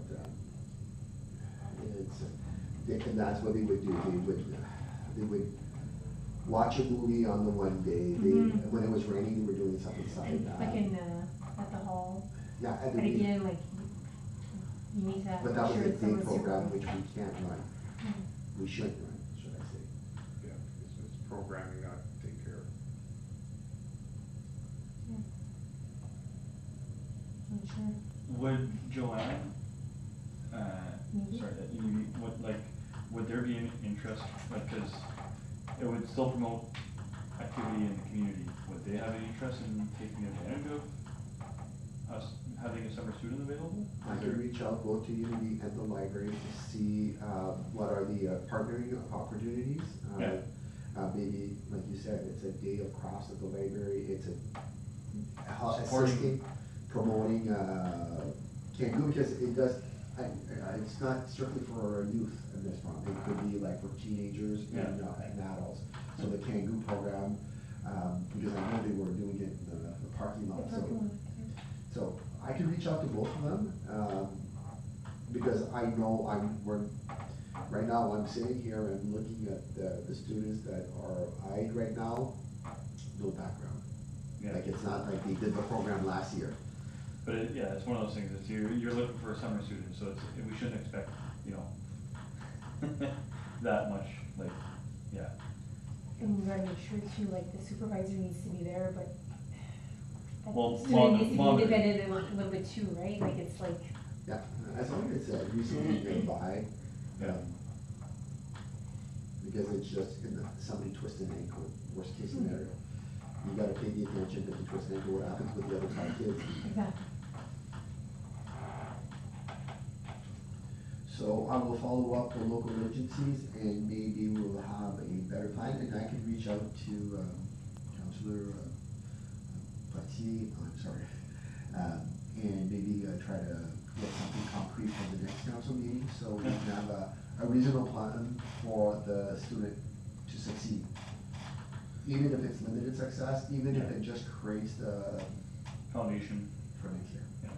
Maybe we'd find some volunteers that have jobs that they're off for the summer or something. or they only work, or middle day.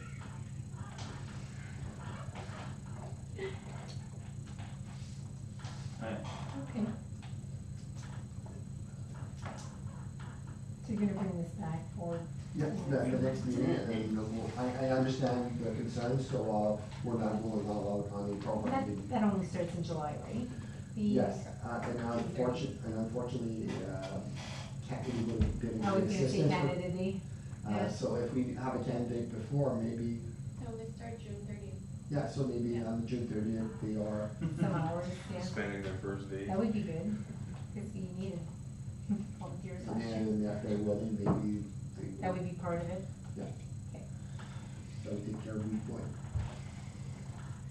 6.41, report to council update on safer school crossing.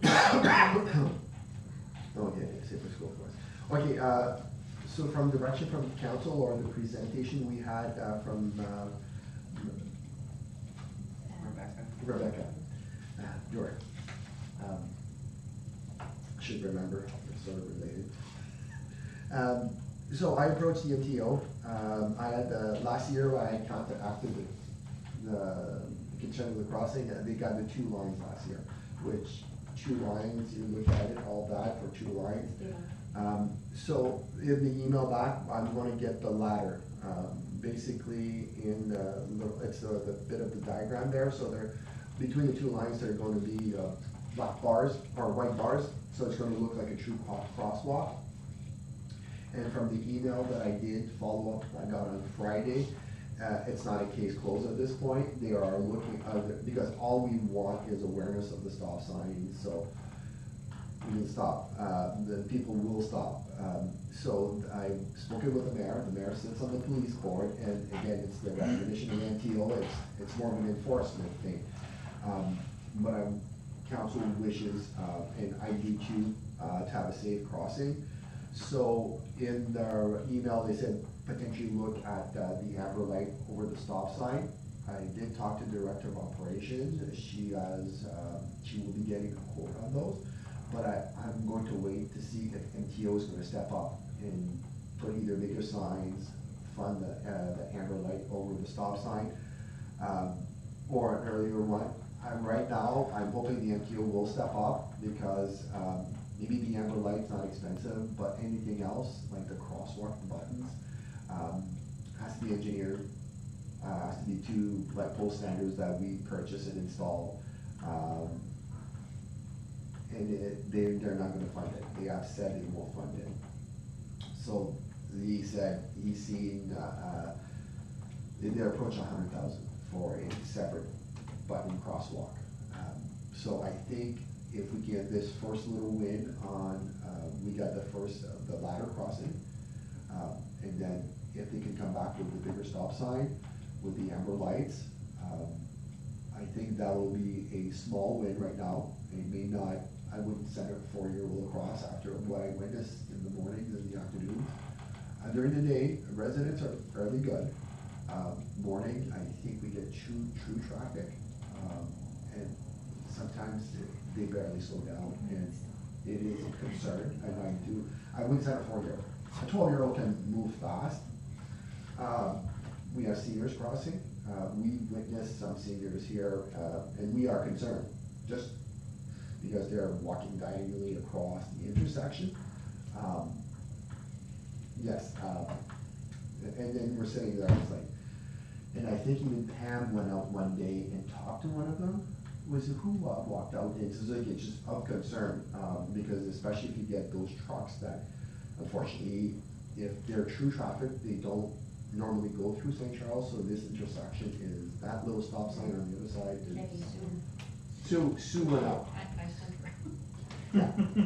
So, it's what we see, the sheer reason there's not an accident is because the low volume of traffic, but I think that is part of the problem, because there's not a car stopped at the stop sign. Everyone just slows down and just changes the gear and goes. Last council meeting, I was sitting here, I saw the lumber truck basically accelerate in the intersection. He had slowed down a bit before, but then when he got the intersection, he accelerated to go. So I am waiting for a follow-up. I didn't realize I was going to get a follow-up from the MTO, so that's why I put it here, but anyways, it's still good news. But if and the mayor is going to be pushing the APP. To monitor more.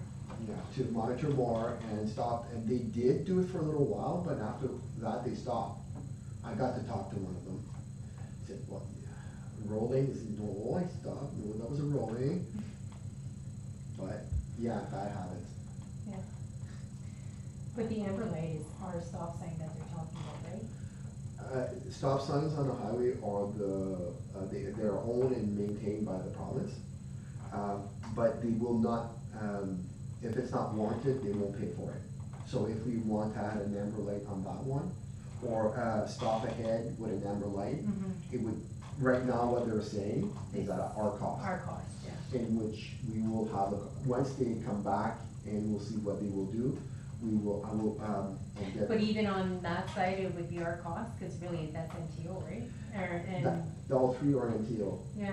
And it just, their book says it's not required, so I was pleasantly surprised that they didn't just close the book. Because I wrote in the email basically, this is all your fault, something happens. Yeah. Politely, and they were good, they're good, they're reviewing, so we had from now till September, well, summer there's still kids crossing the road, but I think this was intentionally for the school kids. I wonder too if like we have those speed, like the speed information. Yeah. Like Yes. I wonder if we send that out too, just to show how, you know, how quick the traffic is and. Yeah, so that, they're gonna be coming The back. We can only put them up for 6 months at a time, so, they will be back soon, I gotta confirm that. And last year, I did share the data with the OPP, because, the new policing program in Ontario is, it's all, where's the crime, where am I sending the car? And the highest recorded speed was 113 kilometers an hour, and, coming into town here. Totally. So, anyway, crossing the street near, where the sign was, Gracie Cow there, 113. mind you, is 1 in the morning, but 1 in the morning, we do have teenagers, well, there are people out there. Still, yeah. And at 1:13, there's no chance. Yeah. No chance of survival from that way of the Well, 113 there, it's like you need to put the brakes to get here. You know what I mean? You're still going at a high speed. And I'm sure he didn't stop, or he or she did not stop at this stop sign. So anyways, it's sort of good news, but there's a part 2 coming in the next month or so. Yes. Any questions? Um, So, just a couple things. I know, so I'm glad we're having conversations with MTO on this. I know in the past, speed bumps has been, a no, just because it's a secondary highway. Would they be open to, like flexible delineators, like the posts? Like, I don't know if you've been in Coniston there, where they have those flexible posts that are, so they're not speed bumps per se, but, Oh, yeah. they could be put at kind of key points where, cause, you know, you can't have them at, in the middle of an intersection, but you have them at key points, like coming into town type thing. Take them off before the winter. Yeah, that's all. Yeah, well, they're removable. They're made removable, like they remove them in Coniston, and, it's just something that, you know, they're not open to speed bumps, maybe they'd be open to that. It definitely makes me slow down when I'm, when I'm going through there, so, I mean, it'll make everybody slow down. It might not make them, you know, stop at the stop sign, but it'll at least slow the traffic throughout. Yeah, but those are basically for school zones. If I go into town, every school zone you got, they had them. Yeah. It wasn't, I didn't see any on any particular streets. I seen them where there's a school, that's where you started to Well, see them. In Coniston, the main drag, there's a school right on the main drag there? There's no, No. I don't think there's none on the main drag, but they have those all over, like, I see, I don't. work yeah, on it. yeah. Hadley too and stuff. too. Hey? Except for Hadley had them, and there's no school. So they Yeah. switch them around. I think they had them installed permanently a lot of. Well, we spots. can look into something like that. Yeah, yeah, just a thought, I mean, they won't do speed bumps, maybe they could do that, but, cause it's removed in the winter, I guess, right? Cause that's probably one of the big concerns, is they don't want, companies that are plowing in the winter to be responsible and have to worry about speed bumps and stuff, they just wanna go. I know we'd probably be responsible for the installation of these, unless they'd be. So I'm hoping the review will trigger at least better signage. Yeah. But I'll ask for the post. I don't think they have created yet a stop sign camera. They have a red light camera, but I don't think they have a stop sign camera, because that would stop everyone. They do have, And it's separate, well, they do have the camera that, you can put on the top of, your street light as a photo cell, but it's also a camera that would. Oh. do that. Unfortunately, I face that intersection, and sometimes I should be running the camera, but unfortunately, if I do that, if somebody did do PP, you have to investigate every single one of them. And unfortunately, I've seen a few people cross it, like this morning, somebody that I know that lives with me, roll the stop. It's like, we all do it, unfortunately, we don't realize. So. And as far as this, you know, the end goal of safer school crossing, one thing that was asked was the possibility of crossing guard. I don't know if the school board would be interested in splitting funding with that. I mean, there's 190 to 200 school days in a year. You're looking at paying somebody 2 hours a day at $15, $20 an hour. You're looking at $35, $40 an hour. It's like, it's I think around an $8,000 probably expense. I'd assume it wouldn't be a pensionable or like, you know, I don't know what it would be very part-time, right? You probably have some elderly that would be interested in it. I do remember we looked it up, but I did not include it, because I think it's part of the municipal responsibility. Yeah. Starting to get additional funding. Okay. And, I mean, maybe the School crossing, would it only be here or at the school? I think it would near the mostly school only be too? here, cause On the John school, Street. On the John school Street isn't is- as, well, you do get the traffic early in the day, but, I mean, yeah, I would recommend, once the road is done, that we also consider a community zone. After we, get a safe School school. zone. Safe school. Community safety zone doubles the fines. Right now, we don't have to worry. They can't speed on that. It's got their own speed bumps that go for it. But once the road is complete, we will have, fairly nice road, so that's something where, once you put those signs up, everyone knows everything is double. And in a school zone now, the new federal laws, it's 24 hours a day, 365 days a year. Well, we could put at least a crosswalk, a proper crosswalk there, at least when Yeah. we're rebuilding that road, I mean, That add can to be the list considered. of changes, or change. Yeah. But I don't know if we have payment lines on those, I gotta check. Yeah, Tender's going out Friday, so 2 days from now, we But at least- struggle with the engineer, but. yeah, but at least that way, you know, that road, there is quite a bit of traffic in the morning and after school, but it's just a little less speeding transports and Oh, stuff like that, right, so. there's no stopping them. Yeah. Even if they wanted to. no, So you- Throw a little You stop put, sign. you put a gate there, and they have to press the button for the gate to open, and then they'll switch to stop. Yeah. But there on John Street, though, we could, the option there could be to put, a speed bump if we notice that they're speeding. You can't put speed bumps on the highway, but are you allowed to have temporary water drainage crossing with a hump over it? A hose from one ditch to the other with gravel on top? I think you're allowed that, eh? The one good thing about Glenn, the gentleman from MTO, he's open, so I've yet to have an extended conversation with him. I'll ask him what community's done. Like, we're not this is It's not a the only, safety, yeah. it's not the only intersection. What have you seen out there? Because we can think of million things and you can say, yeah, a simple, I don't know, one stick in the middle of the yellow line will stop everyone. Even though the transport would take them out when they do the corners here, because they tend, when they speed around, they tend to ignore the lines. Cause a crossing guard could do this side and that's it, right? One person could do both of these, so. Mhm.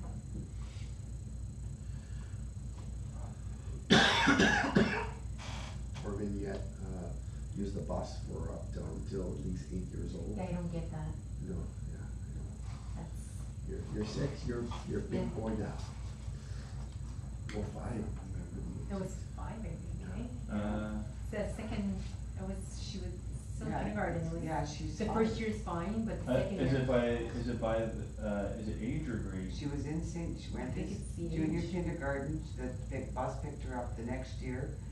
They picked her up, then her sister started, and then Oh, the Rebecca? other one, Yeah. 6 years old, and they said, no, she can walk now, so. Yeah, 'cause she's But in the first little grade. one, the one in junior kindergarten gets to go on the bus. Yeah, But it makes no sense leaving one kid on the street and picking up one. Like, Yeah. they never ever used to do that. That's the school board though. yeah, like mine next year, he'll be walking, yeah. 'Cause he'll be in first grade, he'll be 6. But it's dangerous because when they're walking, like you say, if there's no school around here, Yeah, you know, at least to get them from that side of the street to here this side. and then over, so Yeah. then they can take this sidewalk to the school. yeah. Cause once they get to the school, I think they do have like, The bus line up on the side, No, they- or they go in? Yeah, Okay. unfortunately, it was, I think it was better when they had it on the side, but they said that, I think that once the road is done, they would like to put it back on the side. I think it's much more beneficial, Yeah. it makes more sense, I mean, you get all clogged up with the, parents trying to go in there Yeah. at, before and after school and, Yeah, yeah, well, it's something they might consider, you know, after the road is done. yeah. I had a resident last week actually tell me that there still has nothing been done with the crossing, blah, blah, blah, and, I said, no, they said that I went to walk across the road here, I said, well, you walked across the wrong spots, what do you mean? They said, there's 2 lines painted on the other side, that's where you're supposed to cross. And like, well, that doesn't make sense, I said, well, No, it is.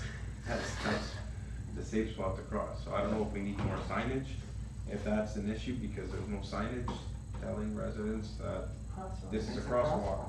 yeah. So, I understand, I knew that the lines were painted there, because it was something I had brought up before, the concerns from residents.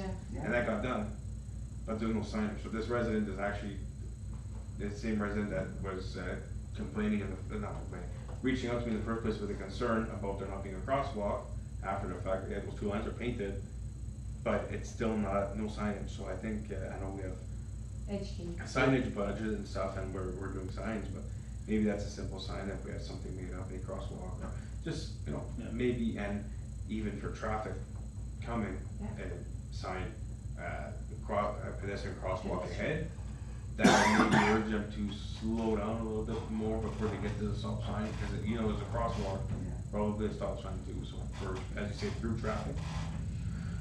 And MTO wants that sign replaced, I presume, is that what the one comment was? How, The stop sign, the one that, Yeah, and I did get that, because it, It is replaced, isn't it? yeah, so it basically somebody drove over it while pulling a pickup truck and broke it. Oh, it was broken twice, one by the snowplow and one by somebody pulling the pickup truck that was in that yard. So they replaced it, but it's the same size stop sign. So he put it in there, well, like, no, I want a bigger sign, I want something. okay. That's pretty loose. It's in the ground? Yeah. Okay. Oh, okay. Yeah, I yeah, haven't yeah. noticed, I haven't noticed it. You don't have to pick it up. Yeah. just don't lean on it. Yeah. Yeah. Well, I think the end goal was that it was gonna get replaced when they do the road, so. Okay. Okay. 6.51, report to council cold storage per food bank.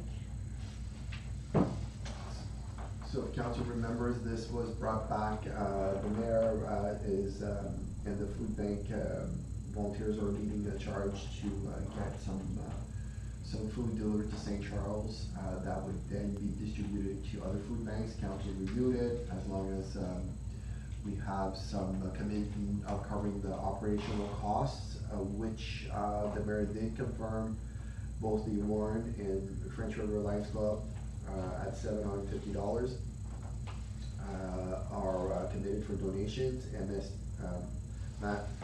the Social Services Board provided $14,690.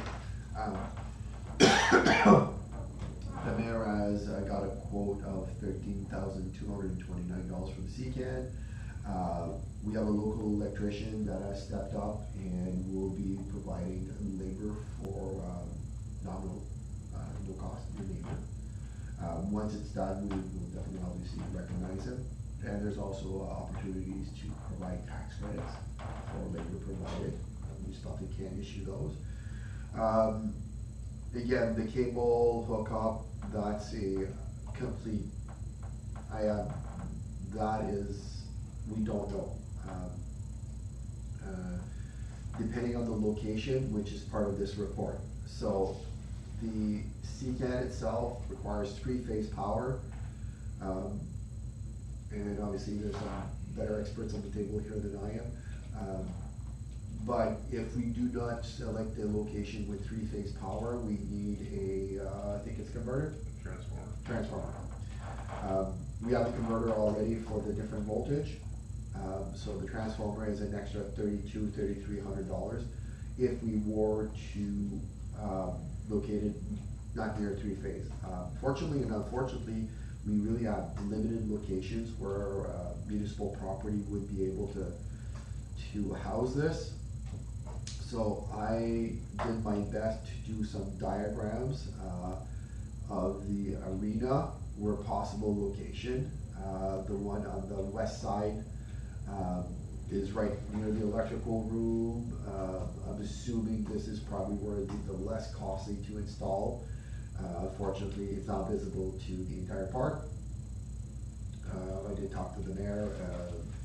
I can see at minimum here condition would be painted the same color as the arena to try to camouflage it.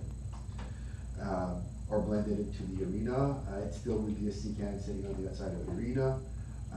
It would impact some parking. Obviously, it's 40 feet long, 8 feet wide, so you could probably take away 6 parking spots, I would assume, somewhere around there. And again, on the east side, against the building, it would require a longer cable run crossing the arena. And again, until we find a location, then we can go and try to figure out the material cost. And we can actually put it on the grassed area even further But again, the further we go from those electrical rooms, the more cable run. So there's another possibility, towards the, still on the east side, but towards the front of the arena on the grass. There's an electrical room up front with three-phase power there. And the other location with three-phase power is on, near the pump house. And again, not knowing if we can meter the hydro. It's three-phase power to that,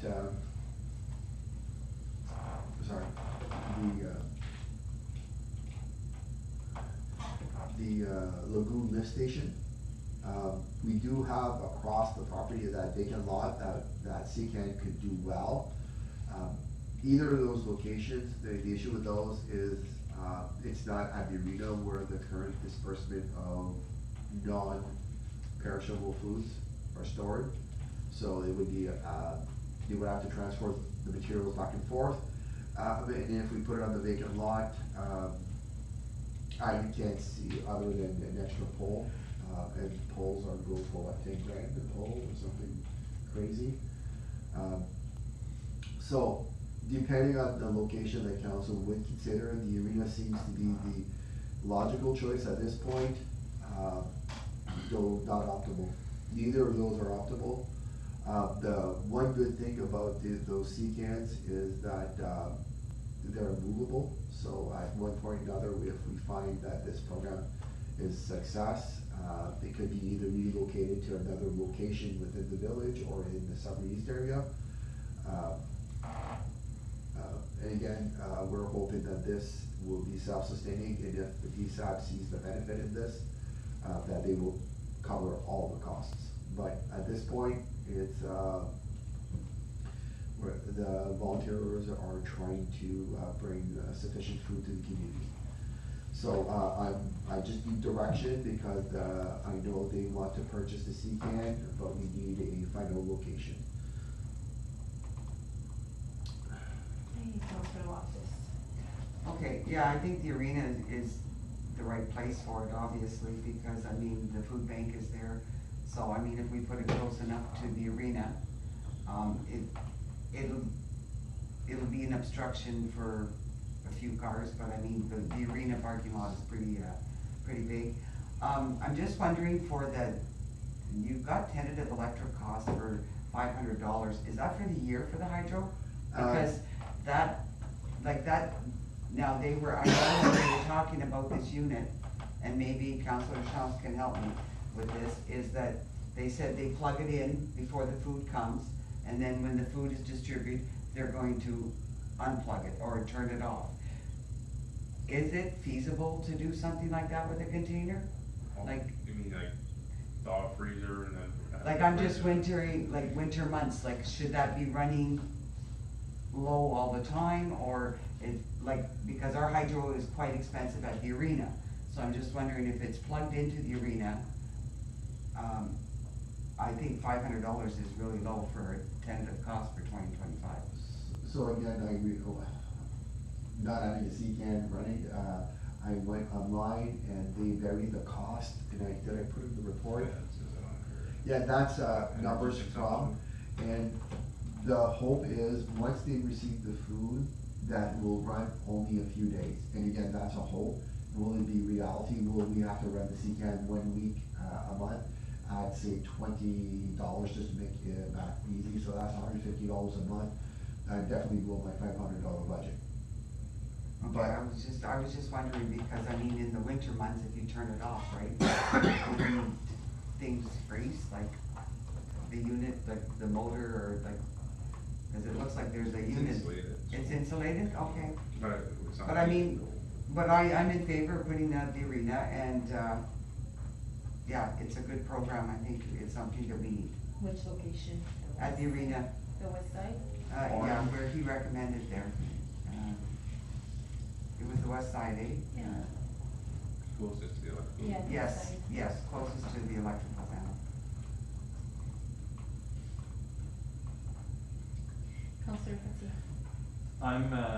I'm in favor of the CCAN and at the arena, but I'm a little bit more inclined to put it on the backside. So, Yeah,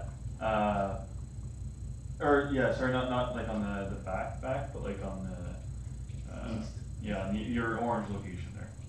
I think, you know, it keeps a little bit more out of the, public eye, it's a little bit more hidden, as far as, you know, keeping out of public eye, maybe public eye is good, cause then people keep an eye I on think it, it's but. the opposite, yeah. Yeah, but there are cameras everywhere, I don't think that there's been really too much of a concern for that.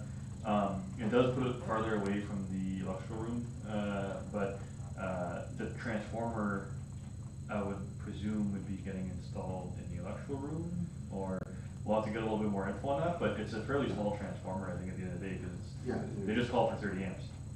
yeah, so you just be running number 12. Yeah, that's what I mean, it's not gonna be expensive Yeah. cable, so, yeah, at worst number 10, but. But the transformer's probably gonna be at the unit, I would assume, because a smaller cable going to the transformer and then bigger from the transformer. Yeah. Save money that way. I mean, it's gonna be 600 and 480, so, yeah, sorry. Yeah, I don't see too much of an issue with it going there, it's, the worst part is gonna be digging the trench, but I mean, it's not like there's, concrete or, anything too crazy out there. This kind of, yeah, You're thinking of trenching around instead of going through, well, you can go through the building, up to the wall. yeah, through the building or around, doesn't matter, whatever's preferred by, the electrician, I think, there's no real difference to, maybe a little bit more length, but, yeah, running through the building might be, a little interesting. How is it here? Excavating might be interesting. It's huge fun.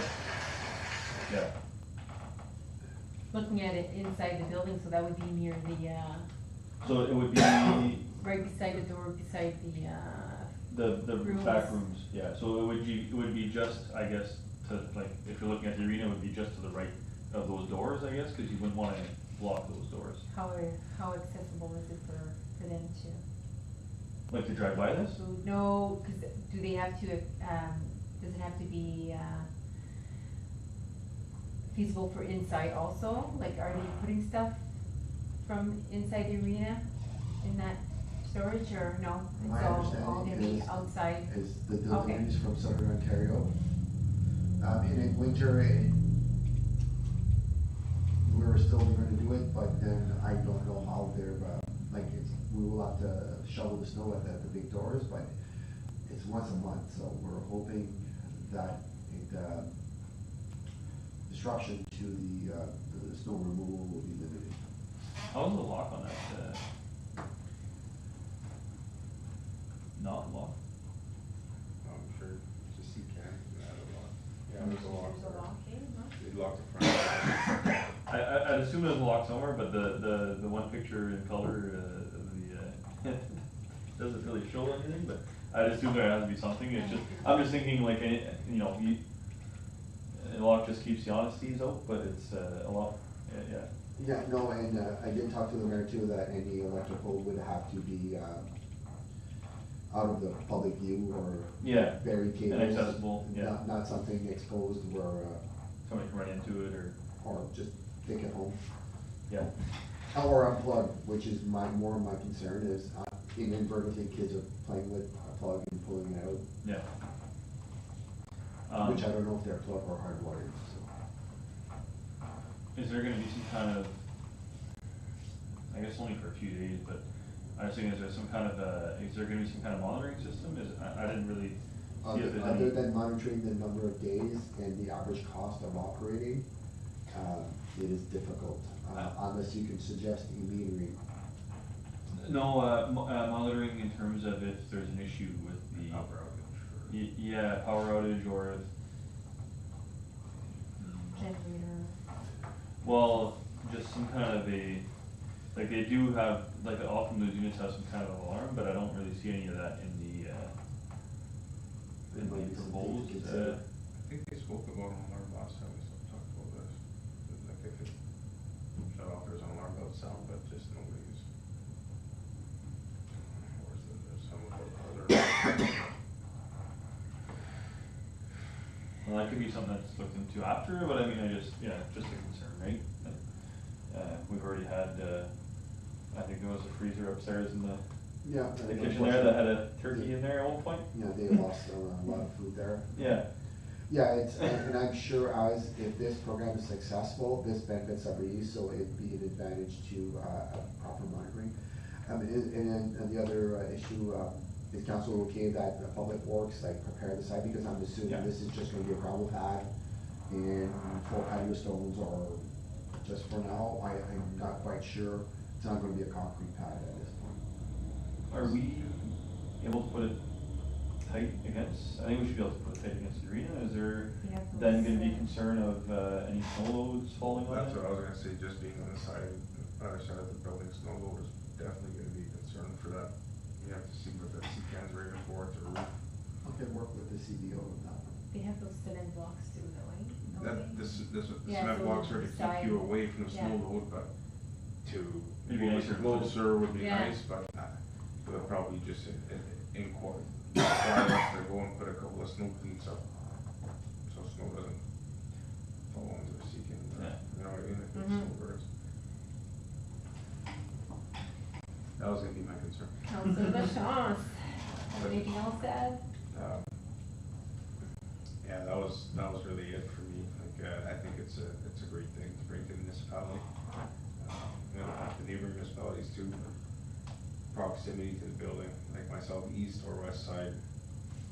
I'm impartial really, I think it'd be cheaper to go to the east, even though the park is there and stuff, but we're already talking about moving the park further, so to me, the park's gonna be one of the splash pad eventually, so. Yeah, um, yeah, You're saying east side? I just know it'll be cheaper Mm-hmm. to run it there, but as far, as close as we can get it to, sorry, on the west side, sorry.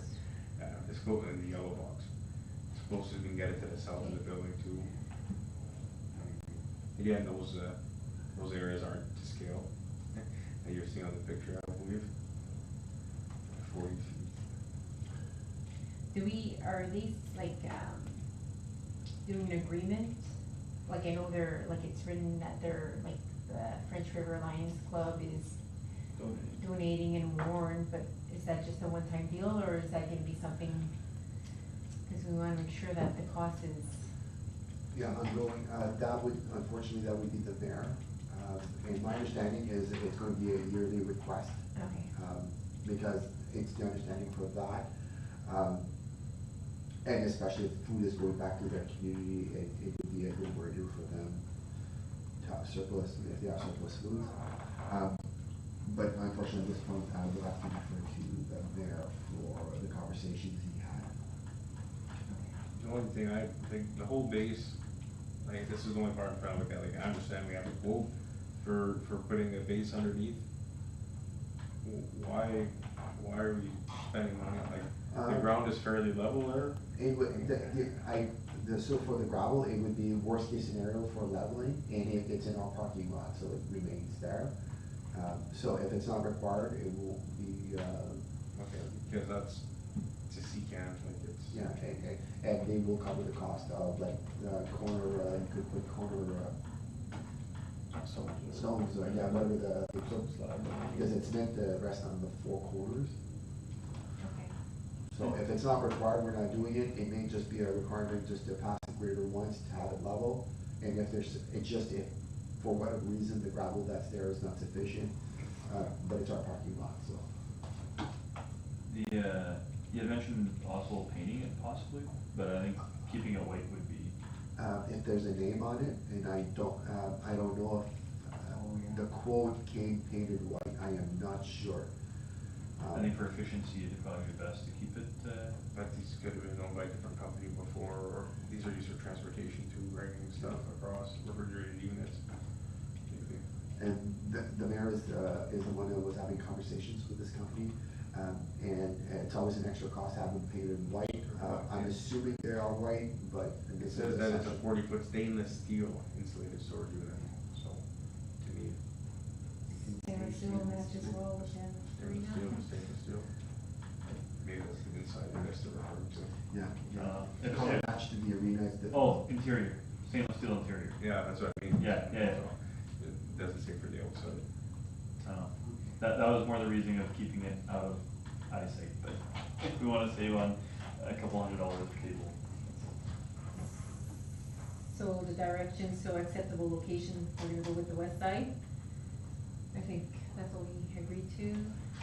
Management costs and possible contribution towards the cold storage unit and approval of cold storage purchase, so I think we're all in agreement with the 3 items. Well, it depends to which, for what side it's going on. The doors of the seat can only open one way, if it looks like there's a man door or a person door on the side of the one, I don't know. Like if the unit comes that there's a man door, sorry for excess of a man door. Oh, yeah. So you would want that positioned in the most preferable way to the Proper. committee or to the association, right? So like, Wanna be if able it to- has to go on the east, it has to go on the east, it has to go on the west, it has to go on the west, cause you want access to That the main door. front doors too, right? Yeah. For receiving and offloading. So it depends, like, it really depends on how we need it set up, in my opinion. Yeah, That makes sense? yeah, no, it does. And I'm sure once it gets here, They'll be able to, if they say that, oh, it has to go on this side. We have no choice. So if we leave it like subject to change, I guess, I think so, or yeah. whichever, you know, Yeah, 'cause if you look at this unit, if you put it on the west side of the arena, the man door is here, and then the front doors are in the front. yeah. And then the unit, the fan and control. And I don't know, I would assume that maybe they'd want the doors to load and unload facing the Yes. back, so when, I don't know how they want it set up for the logistical side of things, so. The Lions Club really should As per, have yeah. some input on that. I agree. 6.61, report the Council of Chamberlain Road request to access, prepared by Denise Nicole. If council remembers that there was a presentation last council meeting from Mr. Doe. He has a property, beyond the current end, maintained section of Chamberlain Road. And, his main concern is he just wants to confirm that he can use the road, to access his property. Our bylaws, are outdated. I am in discussion with the Director of Operations. She will be reviewing all of these roads, including the sections of road that are unmaintained, currently unmaintained and were previously maintained.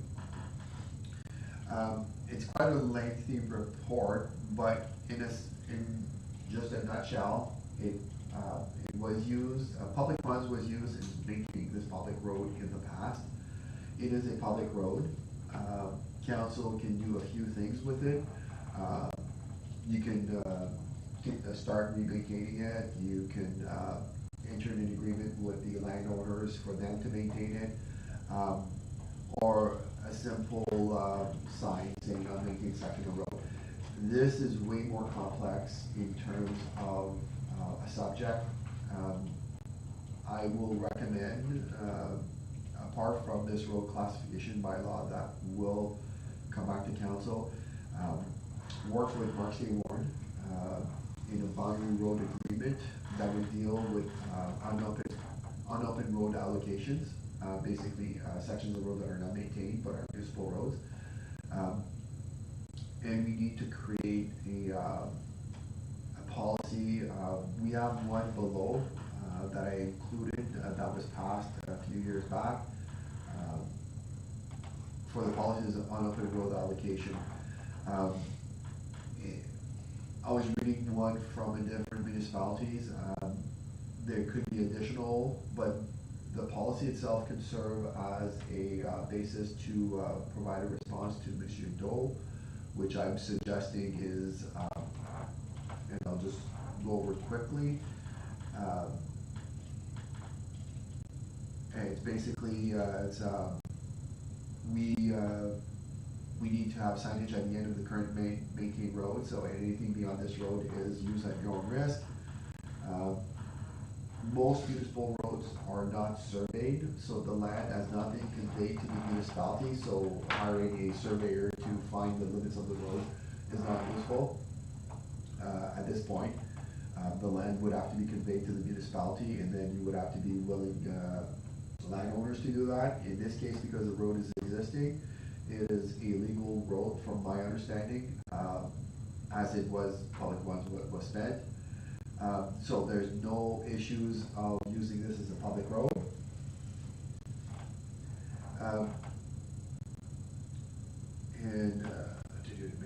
So our road crews in the past, there's a municipal drain, and they have maintained the culvert at the bottom of the hill. It was a request, the beavers had been there, they removed, so that was done in the last few years. Again, there's basing on the policies, there's no trees to be cut, it's basically the existing road. The policy itself, when they were talking about underground road allocation, I think the intent in there is basically there was a road survey, but it's a forest. So that's why I'm trying to, we're not cutting trees, it's existing. The road surface, the road could not be widened.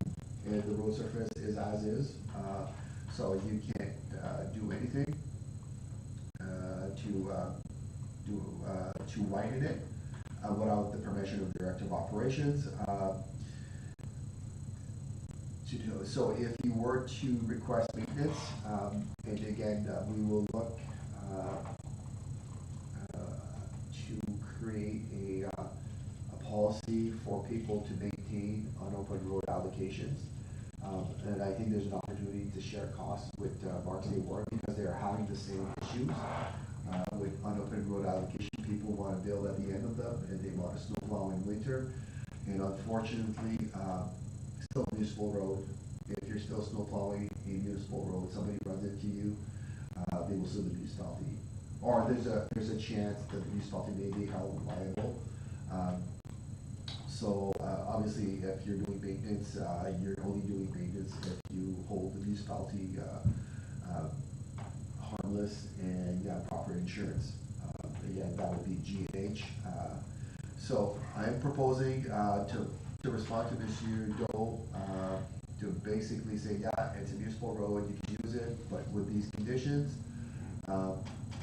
And if you were to maintain it, you have to have a maintenance agreement, which I hope to be discussing with Mark State Warren. The difficult part about this is I don't know where Mark State Warren sits. Is it a 50-50 partnership with this road? So they are meeting on the 12th, and I from discussion with Mr. Doe is basically he's just looking for, yeah, you can cross this section. According to our bylaw, it's year-round maintained, but unfortunately, I think the property that Mr. Doe owns has been vacant. Well, there's no house left, but it's been vacant for many decades. So our current bylaws, which and resolution, which I've attached in just a street graph, Chamberlain Road, from the start to the end. Those lots in concession match up with the Appleby Inner Boundary Road, which is 3.1 kilometers long, which starts from Long Road and goes right to Mr. Doe's property. By no means will I ever consider maintaining that section of road for one house, but definitely if he wants to maintain it as a driveway, a simple agreement with the municipality. At this point, he's just looking for access and building a seasonal dwelling because he's trying to get the road recognized as a driveway that he maintains. But I do believe a properly reviewed legal agreement in this case, and then that would apply to other roads like St. John, which comes to mind. It's a similar situation where it's a municipal road, we don't maintain it, but so we need agreements with landowners. Make sure you have insurance, and something happens, it's on your dime. So How big is the land that he owns? so he owns a 160 acres parcel. You were saying it was his aunt's farm that he did hay when he was a young kid. He used to go there and do hay, but it's one of those homesteads that has not been, like you can look on the Google Maps, you can see where the fields were. It's all underbrush. Yeah. Okay. Counselor, Loftus. Yeah, as long as we have the conditions and, that he maintains the road and, also to bring back the road classification bylaw and we'll complete it with the current levels. I have no issues with him,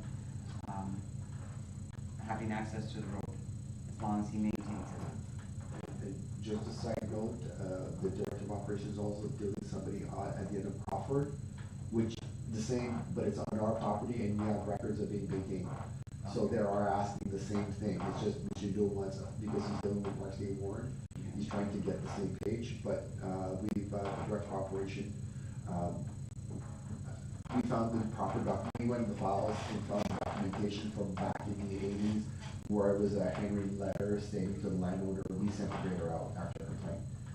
And it's a mile, it's at the end of Crawford, it's, again, we won't maintain it, but, we need those agreements for maintenance.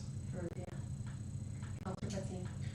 Yeah, so, I wasn't here for the, delegation, but so basically from, what is it, from Bradley Road on is what he's asking for? Like, the road's become like, it's not maintained by the municipality anymore, yeah. I've not driven it, I know you can still drive a pickup or a vehicle there. He's saying you need a pickup right now. I think he just wants to, improve the latter section of it. I think he needs to access it with, dump trucks. Okay. And I know you had mentioned like, maintenance agreements or something would be, needed, but that's not what we're after at this point, right? Like, No, we're just- right now, you just seek, the legal right to, and according to all bylaws, it's a road is a road is a road. Yeah.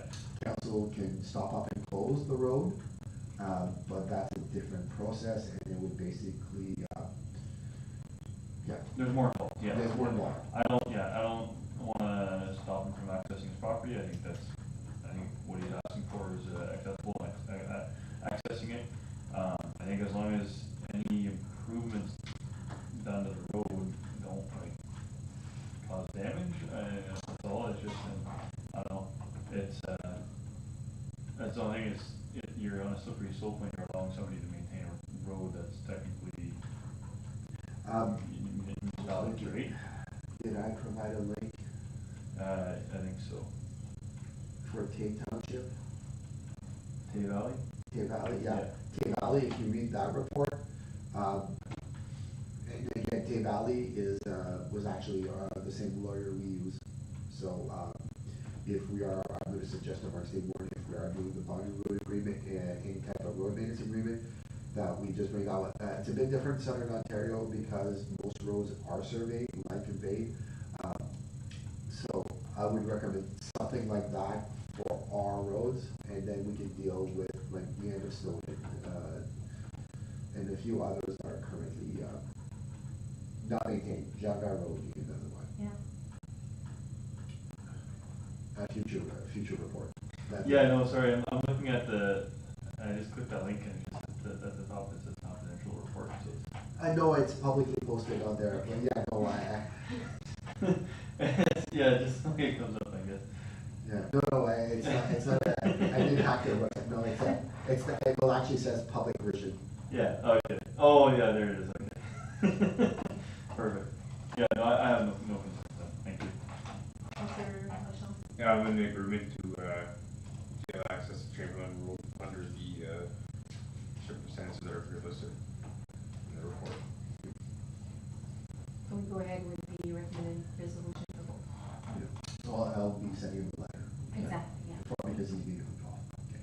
Perfect. Closed session. Can I have a mover and seconder for the closed session? Counselor Lachance and Counselor Loftus.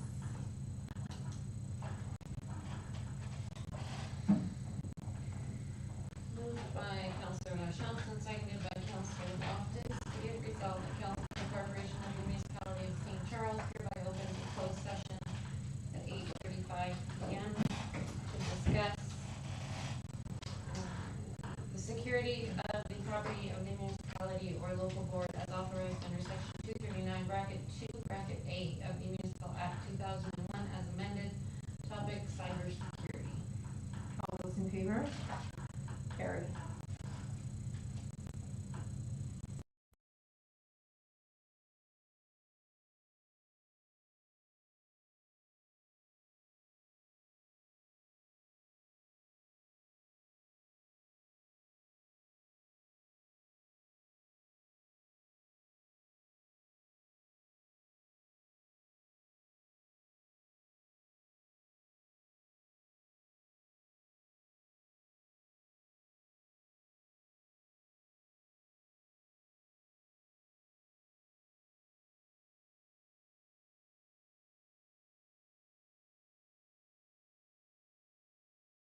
Sound is back on. Can I have a mover and seconder to reconvene to open session? Counselor Cutsey and Counselor Loftus.